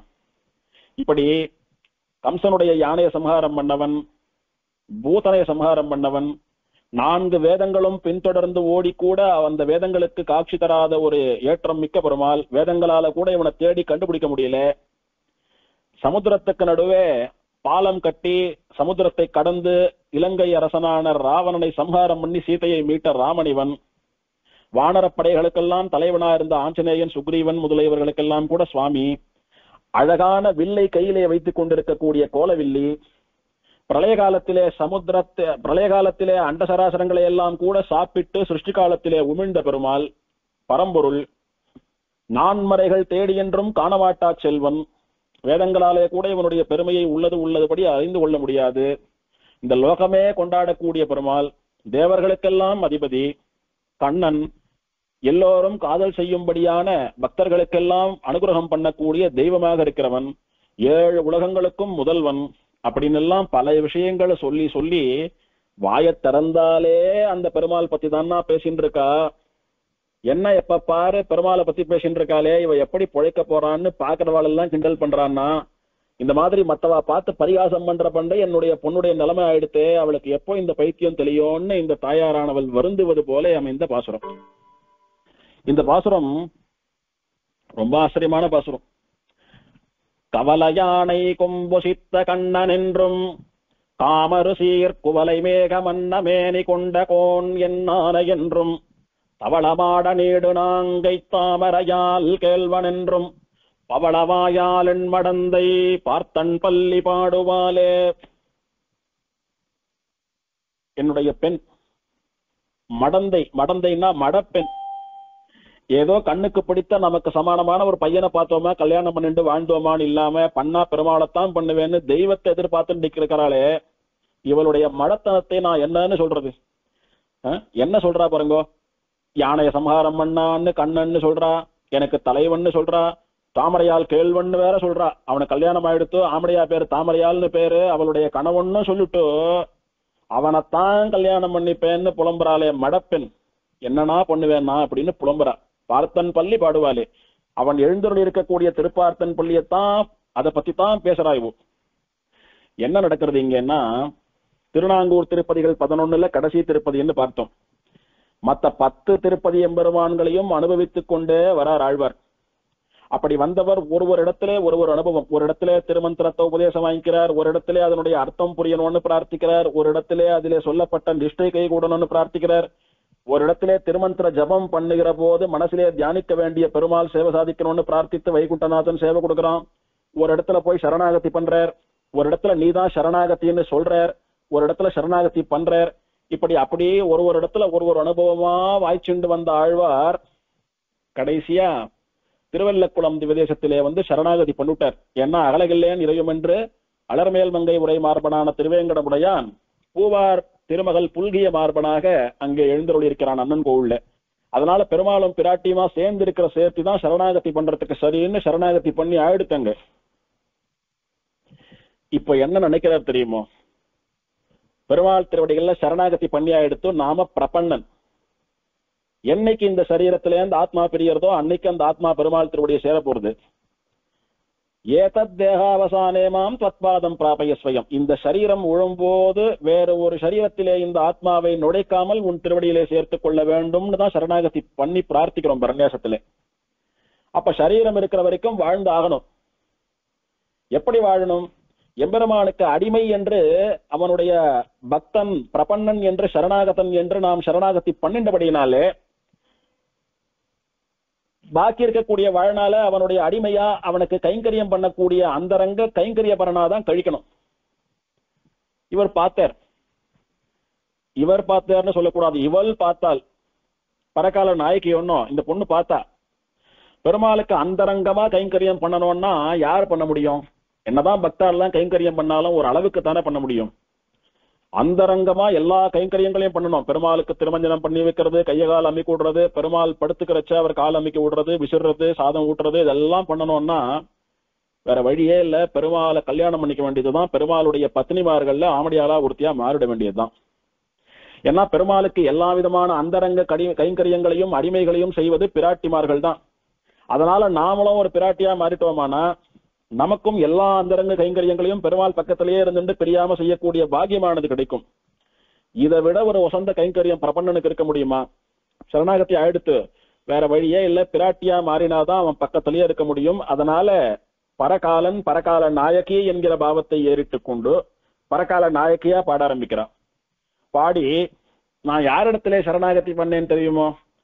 இந்த அவதாரத்திலே இப்படியெல்லாம் லீலைகளை பண்ணின எம்பெருமானிடத்திலே தான் சரணாகதி பண்ணேன்னுட்டு ராமாவதாரம் என்ன, கிருஷ்ணாவதாரம் என்ன, இந்த அவதாரங்களிலே நடந்த விஷயங்களை எல்லாம் சொல்லி அந்த எம்பெருமானுடைய குண கீர்த்தனம் பண்ணுகிறாள்.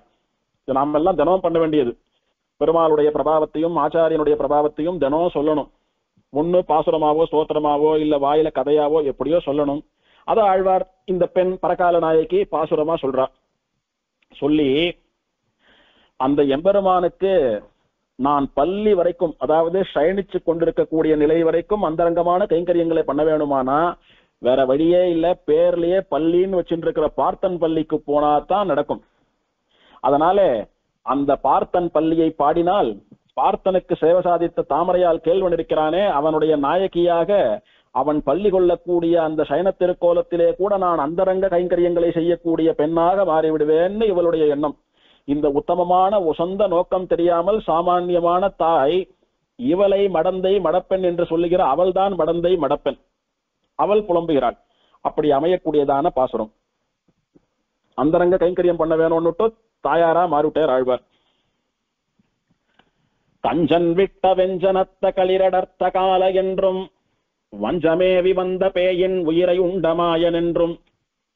முதல் பாசுரத்திலே தவளை யானை கும்புசித்த கண்ணன் அப்படின்னுட்டு குவளையா பீட்டம்னு சொல்லக்கூடிய கர்வமான யானையினுடைய தந்தங்களை பிடுங்கி எறிந்தவன் சொன்னார்.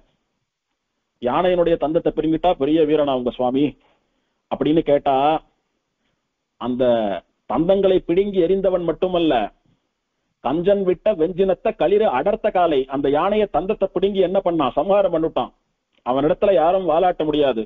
துஷ்ட பிரகிருதிகள் யாரானோ அவனிடத்திலே வாலாட்ட வேண்டும் என்று நினைத்தால் அழிந்துதான் போக வேண்டும். அப்பேற்பட்ட மகாவீரன் என்று திரும்பவும் கிருஷ்ணாவதாரத்தை நினைத்துக் கொண்டு, அது ஒரு பெரிய யானைய பெருமாள் அப்படி தூக்கி சம்ஹாரம் பண்ணிவிட்டான் மகாவீரன், அதெல்லாம் ஒத்துக்கிறோம். அது எல்லாரும் பண்ணக்கூடியது தானே, உடல் பலம் இருக்கக்கூடிய சத்திரியன் பண்ணக்கூடிய காரியம் தானே அது. அப்படின்னா குழந்தையா இருக்கிறச்சு என்ன பண்ணான் தெரியுமோ? வஞ்சமேவி வந்த பேயின் உயிரை உண்ட மாயன். குழந்தையா இருக்கிறச்ச அம்மாவண்ட பால் சாப்பிடுறாப்புல சாப்பிட்டு அந்த பூத்தனான்னு சொல்லக்கூடிய அசுரையை, அந்த ராட்சசியை சம்ஹாரம் பண்ணினவன், அந்த அரக்கிய சம்ஹாரம் பண்ணினவன், குழந்தையிலேயே மகாவீரன் இவன் அப்படின்னுட்டு முதல் பாட்டிலையும் கிருஷ்ணனா அனுபவிக்கிறார், இரண்டாவது பாட்டிலையும் கிருஷ்ணனா அனுபவிக்கிறார். மூணாவது பாட்டுல அண்டர்கோன் என்னான என்றும் ஆயர் மாதர் கொங்கை புல்குஷண்டன் என்றும். ஆயர் மாதர் கொங்கை புல்குஷண்டன், கோபிகைகள் இருக்கிறார்களே ஆயர் குல பெண்கள், அவளை திருமார்போட சேர்த்து அணைத்துக் கொள்ளக்கூடியதான, அவளுக்கு தன்னுடைய அனுபவத்தை தரக்கூடியதான அந்த ஆயர்கள்னு சொல்லக்கூடிய பக்தர்களுக்கு சேவை சாதிக்கக்கூடிய சுவாமி. யார் அந்த மாதிரி ஆயர்களை சேர்த்து கட்டிண்டு அவளுக்கெல்லாம் போகங்களை தந்த பெருமாள்? கண்ணன் தானே. அதனால இந்த பார்த்தன் பள்ளியில் இருக்கிறவன் சாட்சாத் கண்ணன் தான் மூணாவது பாசுரத்திலையும் கண்ணன் கொண்டாடுறார். அந்த கண்ணன் எப்பேற்பட்டவன் தெரியுமோ? அண்டர் கோன், கேவலம் ஒரு யாதவ குலத்திலே பிறந்த ஒரு இடையன் அல்ல அவன். அண்டர் கோன், எல்லா லோகங்களுக்கும் சுவாமியானவன், பரம்பொருளவன். அது மட்டுமல்ல, நான்மறைகள் தேடி ஓடும் செல்வன். எல்லோரும் சொந்த விஷயங்களை தெரிஞ்சுக்கணும், தங்க கண்ணுக்கு தெரியாத விஷயங்களை எல்லாம் புரிந்து கொள்ள வேணும் அப்படின்னா எங்க தேடி ஓடுறா? வேதம்னு சொல்லக்கூடிய சாஸ்திரத்தை தேடிதான் ஓடுறா. வேதோ கிலோ தர்ம மூலம், எல்லா தர்மங்களுக்கும் வேதம் தான் மூலம். அந்த 4 மறைகளையும் எல்லோரும் தேடி ஓடும்படி இருக்க அந்த 4 மறைகள் இவனை தேடி ஓடுகின்றன. அப்படின்னா என்ன? 4 வேதங்களாலே கூட அந்த கண்ணனை அனுபவித்து புகழ முடியவில்லை. 4 வேதங்களும் புகழ்ந்தாலும் கூட கண்ணனுடைய பெருமையை ஒருவாரா சொல்லி முடிக்க முடியல. அப்படி வேதங்களாலே கூட சொல்ல முடியாத பெருமாள். எந்த வேதங்களாலே? எந்த வேதங்கள் எல்லோருக்கும் எல்லாத்தையும் சொல்லிக் கொடுக்கிறதோ அந்த வேதங்களால கூட முழுசா சொல்லி முடிக்க முடியல இவனை. அப்பேற்பட்ட வேதங்களாலே கூட சொல்ல முடியாத பெருமை படைத்த கண்ணன் இவன். அப்படின்னுட்டு திரும்பவும் கிருஷ்ணாவதாரத்தி எம்பெருமானாகவே இந்த பார்த்தசாரதியை பரகால நாயகி அனுபவிக்கிறார். ஆயிடுத்து 3 பாட்டுல கண்ணன் கண்ணன் சொல்லிட்டு வந்தா. 4வது பாட்டுல மல்லை முன்னேர் தட்டிலங்கை கட்டழித்த மாயன் என்றும், பெரிய சமுத்திரத்துக்கு நடுவே அணை கட்டி ராவண சம்ஹாரம் பண்ணி சீதையை காப்பாத்தின ராமன்னு கண்ணனிடத்திலே இருந்து ராமன் அப்படின்னு மாறுறா இந்த நாயகி.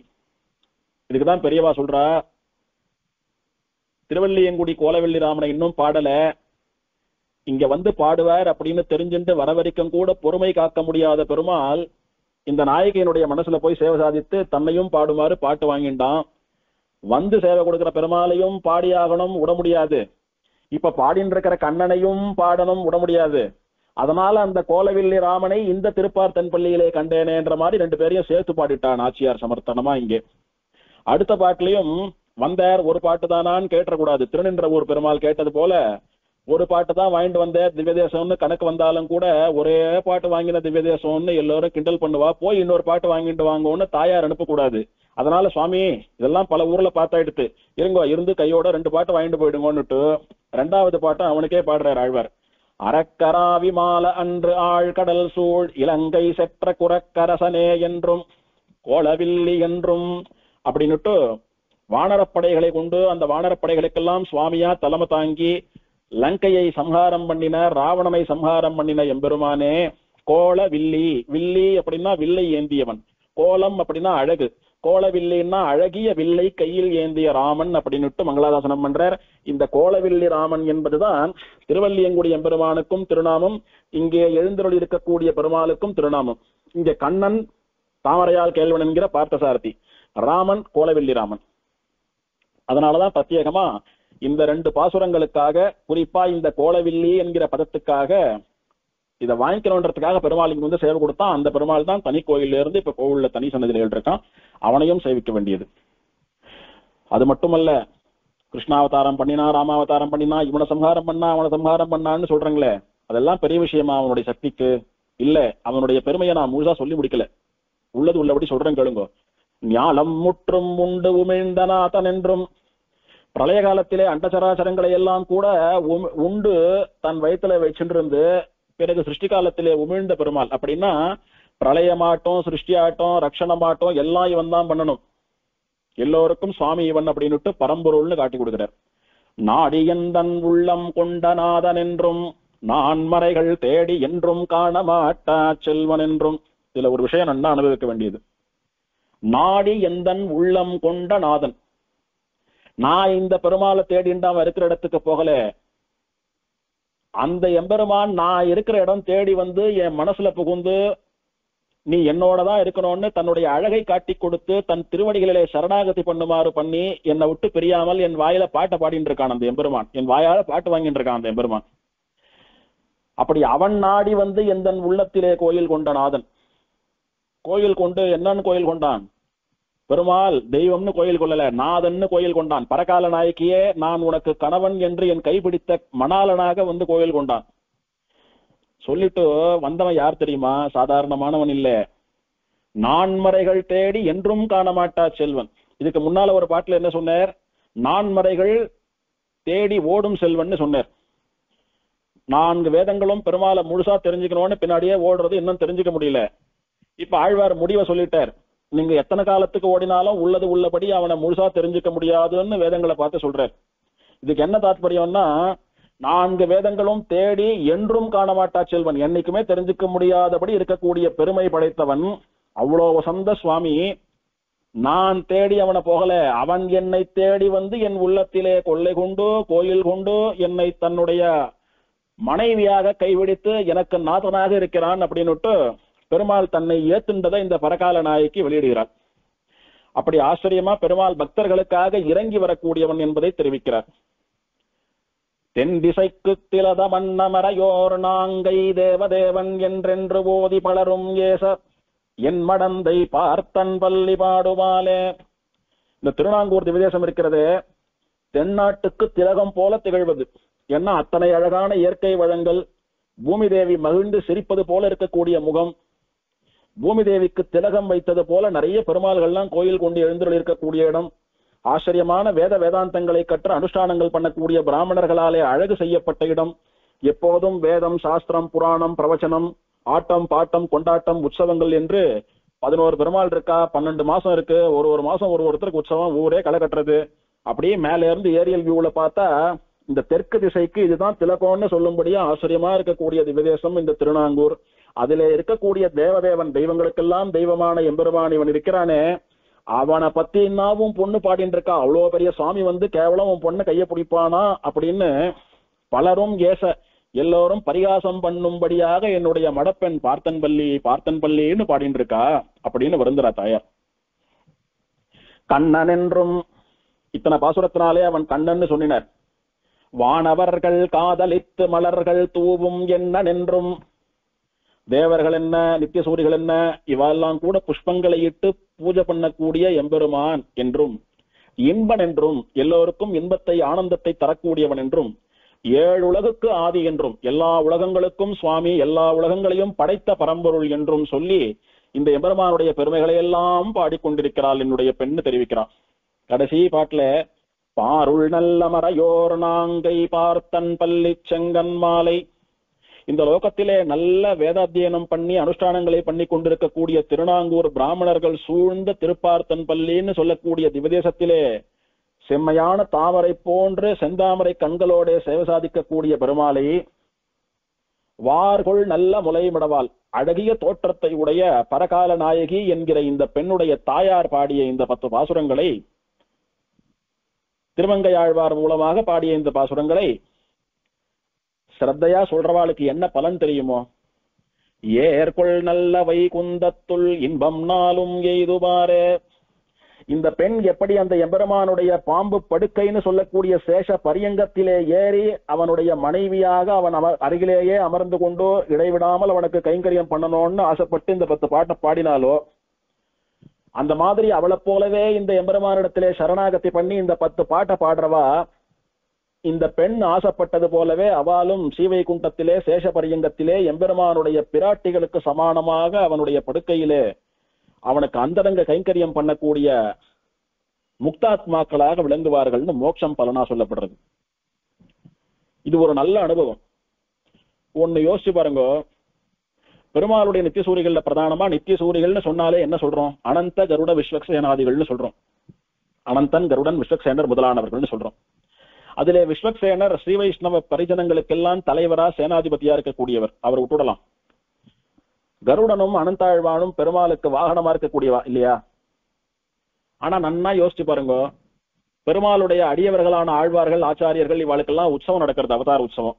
பிரம்மோற்சவம் மாட்டம் வாகனத்துல எல்லாம் எழுறா, எல்லா வாகனமும் எல்லாருக்கும் உண்டு.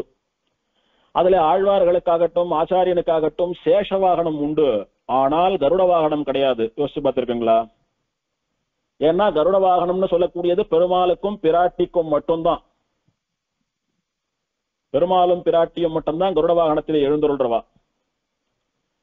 சேஷ வாகனம் மட்டும் உண்டு அப்படின்னா என்ன அர்த்தம்னா, பெருமாள் ஸ்ரீவைகுண்டத்திலே ரத்தனமயமான மண்டபத்திலே திருவனந்தாழ்வான்னு சொல்லக்கூடிய சேஷ பரியங்கம் பாம்பு படுக்கையின் மீது வைகுண்டநாதனாக ஸ்ரீதேவி பூமி தேவி நீலாதேவியோடு கூட அழகாக அமர்ந்திருக்கிறான். எப்படி அமர்ந்திருக்கிறான் அப்படின்னா, வைகுந்த விண்ணகரம்னு சொல்லக்கூடிய திவதேசத்திலே இருப்பது போல அமர்ந்திருக்கிறான் பெருமாள். மோட்சத்துக்கு போகக்கூடிய ஜீவன் இந்த எல்லா லோகங்களையும் கடந்து போய் விரஜையில ஸ்நானம் பண்ணி விரஜையில இருந்து அந்த கரையில எழுந்துக்கும் போது பெருமாளுக்கு சமானமான உருவத்தை பெற்று சங்கு சக்கரங்களோடு கூட பார்த்தா பெருமாளுக்கும் இவனுக்கும் வித்தியாசம் தெரியாதது போல பெருமாளை போலவே மாறி வைகுண்ட திவ்ய நகரத்துக்குள்ளே நுழைந்து எப்போது பெருமாளை பார்க்கிறானோ பார்த்ததுல இருந்து அப்படியே அடிக்கடி விழுந்து விழுந்து சேவிச்சுட்டே போறான். உத்தாய உத்தாய புனః புனః பிரணம்யன்னுட்டு வைகுண்ட கத்தியத்திலே ராமானுஜர் தெரிவித்தார். சேவிக்கிறான் எழுந்துக்கிறான், சேவிக்கிறான் எழுந்துக்கிறான், சேவிக்கிறான் எழுந்துக்கிறான் அப்படின்னு எங்க பெருமாளை பார்த்தானோ அங்க சேவிக்க ஆரம்பித்தவன் பெருமாள் கிட்டக்க போற வரைக்கும் எழுந்து எழுந்து சேவிக்கிறான், சேவிச்சு சேவிச்சு எழுந்துக்கிறான், அப்படியே போறான் பெருமாள் கிட்ட. போய் பாம்பு படுக்கையில பெருமாள் உசரத்துல இருக்க, கீழே நின்று கையை கூப்புறான். சரணாகதி பண்ணி ஆச்சரியமா இந்த எம்பெருமானை இன்று நேரிலே சேவிக்கும்படியான பாக்கியம் கிடைத்ததேன்னு அங்க புலகாங்கித்தனா நிக்கிறான். பெருமாளுடைய திருவடிகளின் கீழே ஆஜ்வாடாச்சாரியர்கள்லாம் எழுந்தருள் இருக்கா. இவனுக்கு வரநியாசம் பண்ணி வைத்த ஆச்சாரியன் இருக்கார். அவரை பார்த்து இந்த சுவாமியினுடைய அனுகிரகத்தினாலே தானே நான் இங்கே வர முடிந்ததுன்னு அவரை பார்த்து சேவிக்கிறான். நான் பண்ண முயற்சி பலன் கொடுத்தது, என்னுடைய சிஷ்யன் வந்துட்டான்னு இவனை பார்த்து அவர் மகிழறார். இதெல்லாம் முடிஞ்சிட்டு பெருமாள் பிராட்டிய சேவிச்சுட்டு நிக்கிறச்ச பெருமாள் கையை தட்டி வாடா குழந்தை அப்படின்னு கூவி கொள்கிறான். பெருமாள் இவனை கூவி கொள்ளாய் வந்தந்தோ என் பொல்லா கருமாணிக்கமே அப்படின்னு எப்ப என்ன கூவி கூட்டு உன் கிட்டக்க சேர்த்துக்க போறேன்னு ஆழ்வார் ஆசைப்படுறார். அந்த காலம் வந்துடுத்து. குழந்தை போல இவன் அப்படியே தூக்கி தன்னுடைய பாம்பு படுக்கைன்னு சொல்லக்கூடிய சேஷ பரியங்கத்திலே பெருமாள் அப்படியே அமர வைத்துக் கொள்கிறான். தனக்கு சமானமாக அமர வைத்துண்டு சில கேள்விகள் எல்லாம் கேட்கிறான். இவனும் பதில் சொல்றான். கவலைப்படாதே, இனிமேல் உனக்கு ஆனந்தம் தான், கவலை என்ற பேச்சுக்கே இடமில்லை, நித்தியம் நீ பரம சந்தோஷத்தோட ஆனந்தத்தோட இங்க எனக்கு சமானமா இருக்கலாம்னு சொல்லி அவனுக்கு மோட்ச வாழ்வ பெருமாள் அனுகிரகம் பண்றான். இப்படி எம்பெருமான் திருவடிகளிலே சரணாகதி பண்ணின ஒரு ஜீவனும் அவனுடைய பாம்பு படுக்கையிலே அவனுக்கு சமானமாக அவனுடைய பிராட்டிமார்களைப் போல அவனை சூழ்ந்து ஒரு நாள் அமர வேண்டிய தகுதி உடையவர்கள் எல்லாம். ஆகையினாலே அந்த சேஷவாகன சேவைக்கு என்ன பெயர் தெரியுமா? ஆழ்வாராச்சாரியாளுக்கெல்லாம் சேஷவாகனம் பண்ணினா அதுக்கு என்ன பெயர் தெரியுமா? குறிப்பா ஸ்ரீபெரும்புதூர்ல ராமானுஜருடைய அவதார ஸ்தலத்திலே சித்திர திருவாதிரை அவர் அவதார உற்சவம் நடக்கிறது. அதுல 8ஆம் நாள் கார்த்தால சேஷவாகனம் ராமானுஜருக்கு. ஆச்சரியமா இருக்கும் அந்த சேவை. கார்த்தால நல்ல இளம் வெயில்ல நல்ல மஞ்ச கலர்ல மாம்பழ கலர்ல பட்டு உடுத்திண்டு, கழுத்துல மஞ்ச மசேல்னு புஷ்ப மாலைகளை எல்லாம் சாத்திண்டு, திருமண் காப்பு பிரகாசிக்க, தலையில நல்ல ஸ்வர்ண கிரீட்டம் சாத்திண்டு, ஸ்வர்ணமயமான அந்த ஆதிசேஷன் பேர்ல ஆதிசேஷனுடைய அம்சமான ராமானுஜர் எழுந்தருளுவர். அதை சேவித்தா ராமானுஜரண்டியே சரணாகதி பண்ணி அவர் திருவடியிலேயே இருந்துடலாம்னு தோணும். அத்தனை ஒரு அழகு அது. அந்த சேவைக்கு என்ன பெயர்னா திருமந்திரார்த்தம்னு பெயர். அப்படின்னா எந்த திருமந்திரத்தை உபதேசமாக பெற்று சரணாகதி அனுஷ்டித்து அதனாலே வைகுண்டத்துக்கு போய் பெருமாளுக்கு சமானமாக பிராட்டிமார்களைப் போல அந்த சேஷ பரியங்கத்திலே அமரக்கூடிய தகுதியை இந்த ராமானுஜர் பெற்றிருக்கிறார். பாருங்கோ, அதே தகுதியை நீங்களும் பெறுவீர்கள். ஆச்சாரியனை ஆசிரியித்து திருமந்திரோபதேசம் பெற்றுக்கொண்டு உங்களுடைய பரத்தை ஆச்சாரியன் மூலமாக சமர்ப்பித்து விடுங்கள். சரணாகதி ஆயிடுத்துன்னா அந்த சம்பிரதாயத்தை லோகத்திலே பரப்பின இந்த ராமானுஜர் எப்படி பெருமாளுடைய பாம்பு படுக்கையிலே ராஜா போல வராரோ அந்த மாதிரி நீங்களும் வரக்கூடிய தகுதி படைத்தவர்கள் தான் அப்படின்னு நமக்கெல்லாம் காட்டக்கூடியதாக அந்த சேவை அமையும். அன்னைக்கு சாயங்காலம் கூட ஒரு 3 மணிலேருந்து 5 மணி வரைக்கும் அவா தென்னாச்சாரிய சம்பிரதாயப்படி பிள்ளைலோகாச்சாரியர் திருமந்திரத்துக்கு எழுதிய அர்த்தமான திருமந்திரார்த்தம் என்கிற புஸ்தகத்தை ராமானுஜர் சன்னதியில வாசிப்பார். அந்த கிரந்தம் முழுக்க பாராயணம் பண்ணுவா. கார்த்தால திருமந்திரத்துக்கு அர்த்தம் விளக்கமாக வாகன சேவையா வந்தது வெளியில பார்த்தா எல்லாம். அந்த திருமந்திரத்துக்கு அர்த்தத்தை காதால கேட்கணும்னா சாயங்காலம் கேட்கலாம். இப்படி இந்த சேஷவாகனம் திருமந்திரார்த்தம்னு பெயர் இதற்கு. அந்த மாதிரி ஏர்கொள் நல்ல வைகுந்தத்துள் இன்பம் நாளும் எய்துவாரே. இந்த நாய்க்கு பெருமாளுடைய பாம்பு படுக்கையிலே அவன் பள்ளி கொண்டிருக்கிற நிலையிலே அவனுக்கு ஏகாந்த கைங்கரியம் பண்ணணும்னு ஆசைப்பட்டா பண்றதுக்கு ஒரே வழி சரணாகதி பண்ணா இந்த நாயகியை போலவே நீங்களும் அவன் பள்ளி கொள்ளக்கூடிய அந்த பரியங்கத்திலே அவனுக்கு ஏகாந்தமான கைங்கரியம் பண்ணக்கூடிய பிராட்டிமார்களைப் போல மோட்சம் அடைவீர்கள் என்பது பலனாக சொல்லப்பட்டது. இப்படி ஆச்சரியமான ஒரு திவ்யதேசம். பிள்ளை பெருமாள் ஐயங்கார் பாடுறார். ஒத்து அமரேத்தும் ஒளி விசும்பும் பார்க்கடலும் இத்தளத்தில் காண்பரிய என் நெஞ்சே சித்துணர்ந்த தீர்த்தன் பள்ளிக்கிருந்து செப்ப வெளிநின்றானை பார்த்தன் பள்ளிக்குள் பனி. ஏ மனசே, நித்தியசூரிகள் தேவர்கள் இவாள்லாம் ஒன்று கூடி இந்த திவதேசத்திலே இந்த திருப்பார்த்தன் பள்ளி எம்பெருமான ஸ்தோத்திரம் பண்ணிட்டு இருக்கா. ஏன் தெரியுமா இங்க பண்றா? பெருமாள் வைகுண்டத்துல இருக்கானே பரவாசுதேவனா, அங்க போய் ஸ்தோத்திரம் பண்ணலாம் அப்படின்னா அங்க இந்த உடம்போட போக முடியாது. அதனால அங்க போலேவா. சரி, அங்க போக முடியாது, திருப்பார்கடல் இந்த பிரகிருத்திலே தானே இருக்கு, அங்க போலான்னா அங்க போகக்கூடிய சக்தியும் கிடையாது நமக்கு இந்த உடம்போட. அதனால எது நமக்கு சுலபமா பற்றக்கூடிய இடம் அப்படின்னா, நமக்கு கண் முன்னாலே நம்ம ஊர்ல அர்ச்சாவதாரமா விக்கிரகமா இருக்கக்கூடிய பெருமாள் தான் நமக்கெல்லாம் சுலபமா பற்றும்படியா இருக்கக்கூடிய பெருமாள். அதனால ரிஷிகள் தேவர்கள் இவெல்லாம் கூட இந்த பார்த்தன் பள்ளி தாமரையால் கேள்வனை சரணாகதி பண்ணி அவனை பெருமைகளை எல்லாம் பாடி அவனை ஸ்தோத்திரம் பண்ணிட்டு இருக்கா. அப்படி எல்லோரும் ஸ்தோத்திரம் பண்ணும்படியா நிற்கக்கூடியவனான அந்த திருப்பார்த்தன் பள்ளி எம்பெருமானை நீ பணி வணங்குவாயாக அப்படின்னு தெரிவிக்கிறார். இதுல ஒரு தாத்பரியம் என்ன தெரியுமோ? ஒருத்தனுக்கு தாகம் எடுக்கிறது, தீர்த்தம் சாப்பிடணும். அவன் எங்க போய் தீர்த்தம் சாப்பிடுறதுன்னு ஒரு கேள்வி. என்ன பண்ணணும் அவன்? தீர்த்தம் சாப்பிடணும்னா இந்த அண்ட சராசரங்களை சுத்தி அண்டஜலம் கடாக ஜலம்னு சொல்லக்கூடிய ஒரு தீர்த்தம் இருக்கிறது. அதாவது இது எல்லா லோகங்களும் ஒரு பால போல இருக்குன்னா அதை சுத்தி ஒரு லேயர், வாட்டர் லேயர் இருக்கு. அந்த தீர்த்தத்தை போய் நான் சாப்பிட்டு வருவேன் எவனாவது கிளம்புவானா தாகம் எடுத்தா? அந்த மாதிரிதான் வைகுண்டத்துல இருக்கக்கூடிய பரமபதநாதன். இந்த தீர்த்தத்தை போய் எடுத்து சாப்பிடுறது எப்படி நமக்கெல்லாம் முடியாதோ அந்த மாதிரி வைகுண்டநாதன் அனுபவிக்கிறதோ நமக்கு முடியாது. சரி, வைகுண்டநாதன் எத்தனையோ லோகங்கள் கழித்து மேல இருக்கான், அவன்கிட்ட போக முடியாது. நம்ம இருக்கக்கூடிய லோகத்துல இருக்கக்கூடிய பெருமாள் திருப்பார்கடல்ல இருக்கான், அங்க போய் தீர்த்தம் சாப்பிடலாம்னா அங்க பெரிய சக்தி வாய்ந்த ரிஷிகள் அந்த மாதிரி இருக்கிறவா தான் போக முடியும். நாம எல்லாம் போக முடியாது. அந்த தீர்த்தமும் நமக்கு பயன் தராது. சரி, அப்படி போலாம், சக்தி வந்து கொடுத்தோம்னா கூட நம்ம எங்கேயோ இருக்கோம், அது எங்கேயோ இருக்கு, எவ்வளவு தூரம் தாகத்தை அடக்கிண்டு எப்படி போய் தீர்த்தம் சாப்பிடுறது? அதனால அதுவும் ஆகாது. சரி, விபவாவதாரத்திலே இருக்கக்கூடிய பெருமாள் அந்த விபவாவதாரம்னு சொல்லக்கூடிய குளங்கள்ல தீர்த்தம் சாப்பிடலாம்னா அந்த குளத்துல ஜலம் இருந்தப்ப நாம பிறக்கவே இல்லை. பிறந்திருந்தா இப்ப திரும்ப பிறந்திருக்க மாட்டோம். என்னைக்கோ ராமனா கண்ணனா வந்தான், அந்த தீர்த்தம் இருந்தது, அதை சாப்பிட்டு இருந்தோமானா தாகம் தணிந்திருக்கும். அந்த தீர்த்தம் பொருட்டு போயிடுத்து, இப்ப எங்க போய் பிடிக்கிறது அதை?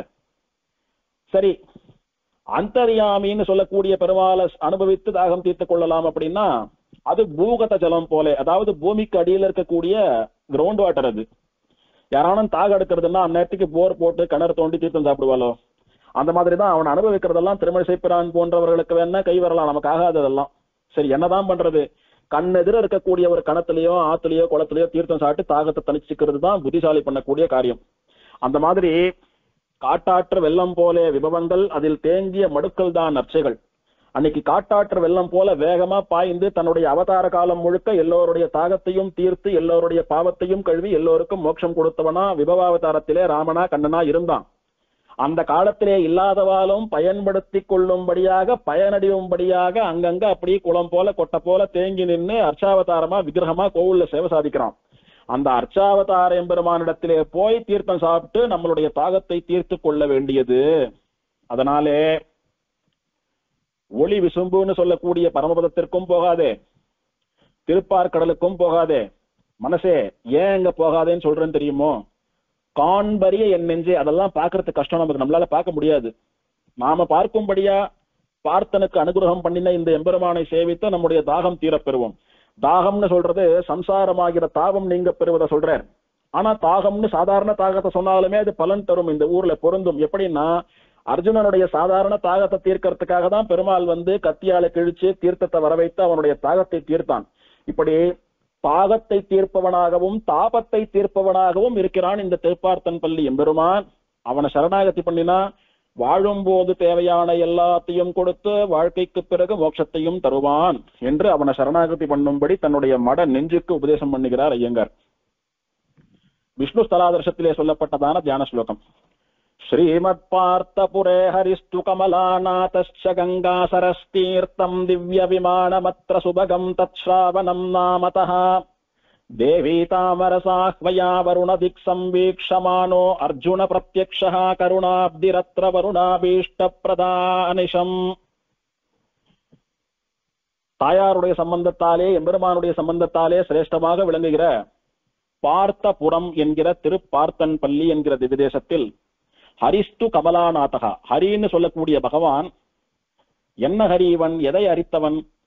அர்ஜுனனுடைய தாகத்தை ஹரித்தவன், அர்ஜுனனுடைய அஜ்ஞானத்தை ஹரித்தவன், அர்ஜுனனுடைய ஜென்மாவை ஹரித்தவன். இப்படி பலவற்றையும் ஹரிக்கக்கூடிய ஹரியாக இருக்கக்கூடிய எம்பெருமான். இவனுக்கு என்ன பெயர்னா கமலாநாதகான்னு பெயர். அப்படின்னா தாமரையால் கேள்வன்னு பெயர். தீர்த்தம் கங்காசரஸ் தீர்த்தம், என்னுடைய ஸ்ரீபாத தீர்த்தமான கங்கையே உனக்கு தந்து உன்னுடைய தாகம் தாபம் ரெண்டுத்தையும் தீர்க்கிறேன்னு பெருமாள் அனுகிரகம் பண்ணி கங்கா தீர்த்தத்தை தான் இங்க கட்க புஷ்கரணியா மாத்திருக்கான் பெருமாள். அதனால கட்க புஷ்கரணின்னு சொல்லக்கூடிய கங்கா தீர்த்தம். திவ்யம் விமானமத்ர சுபகம் தத் ஸ்ராவணம் நாமதக.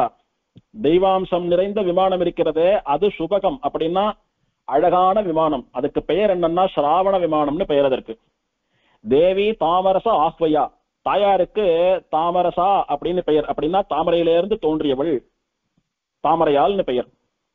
வருண திக் சம்பீக்ஷமானோ, வருண திக்கு அப்படின்னா மேற்கு திசை, மேற்கு திசையை பார்த்து கொண்டு பெருமாள் அர்ஜுன பிரத்யக்ஷா, அர்ஜுனனுக்கு சேவை சாதித்தவனாக, கருணாப்தி ரத்ர கருணை கடலாக, வருணாபீஷ்ட பிரதான அனிஷம், வருணனுக்கும் கூட அவனுடைய ஆசையை தீர்த்து வைத்து, என்ன ஆசைப்பட்டான் வருணன், பெருமாளை பார்த்த சாரதியா சேவிக்கணும்னு தபஸ் பண்ணினான்.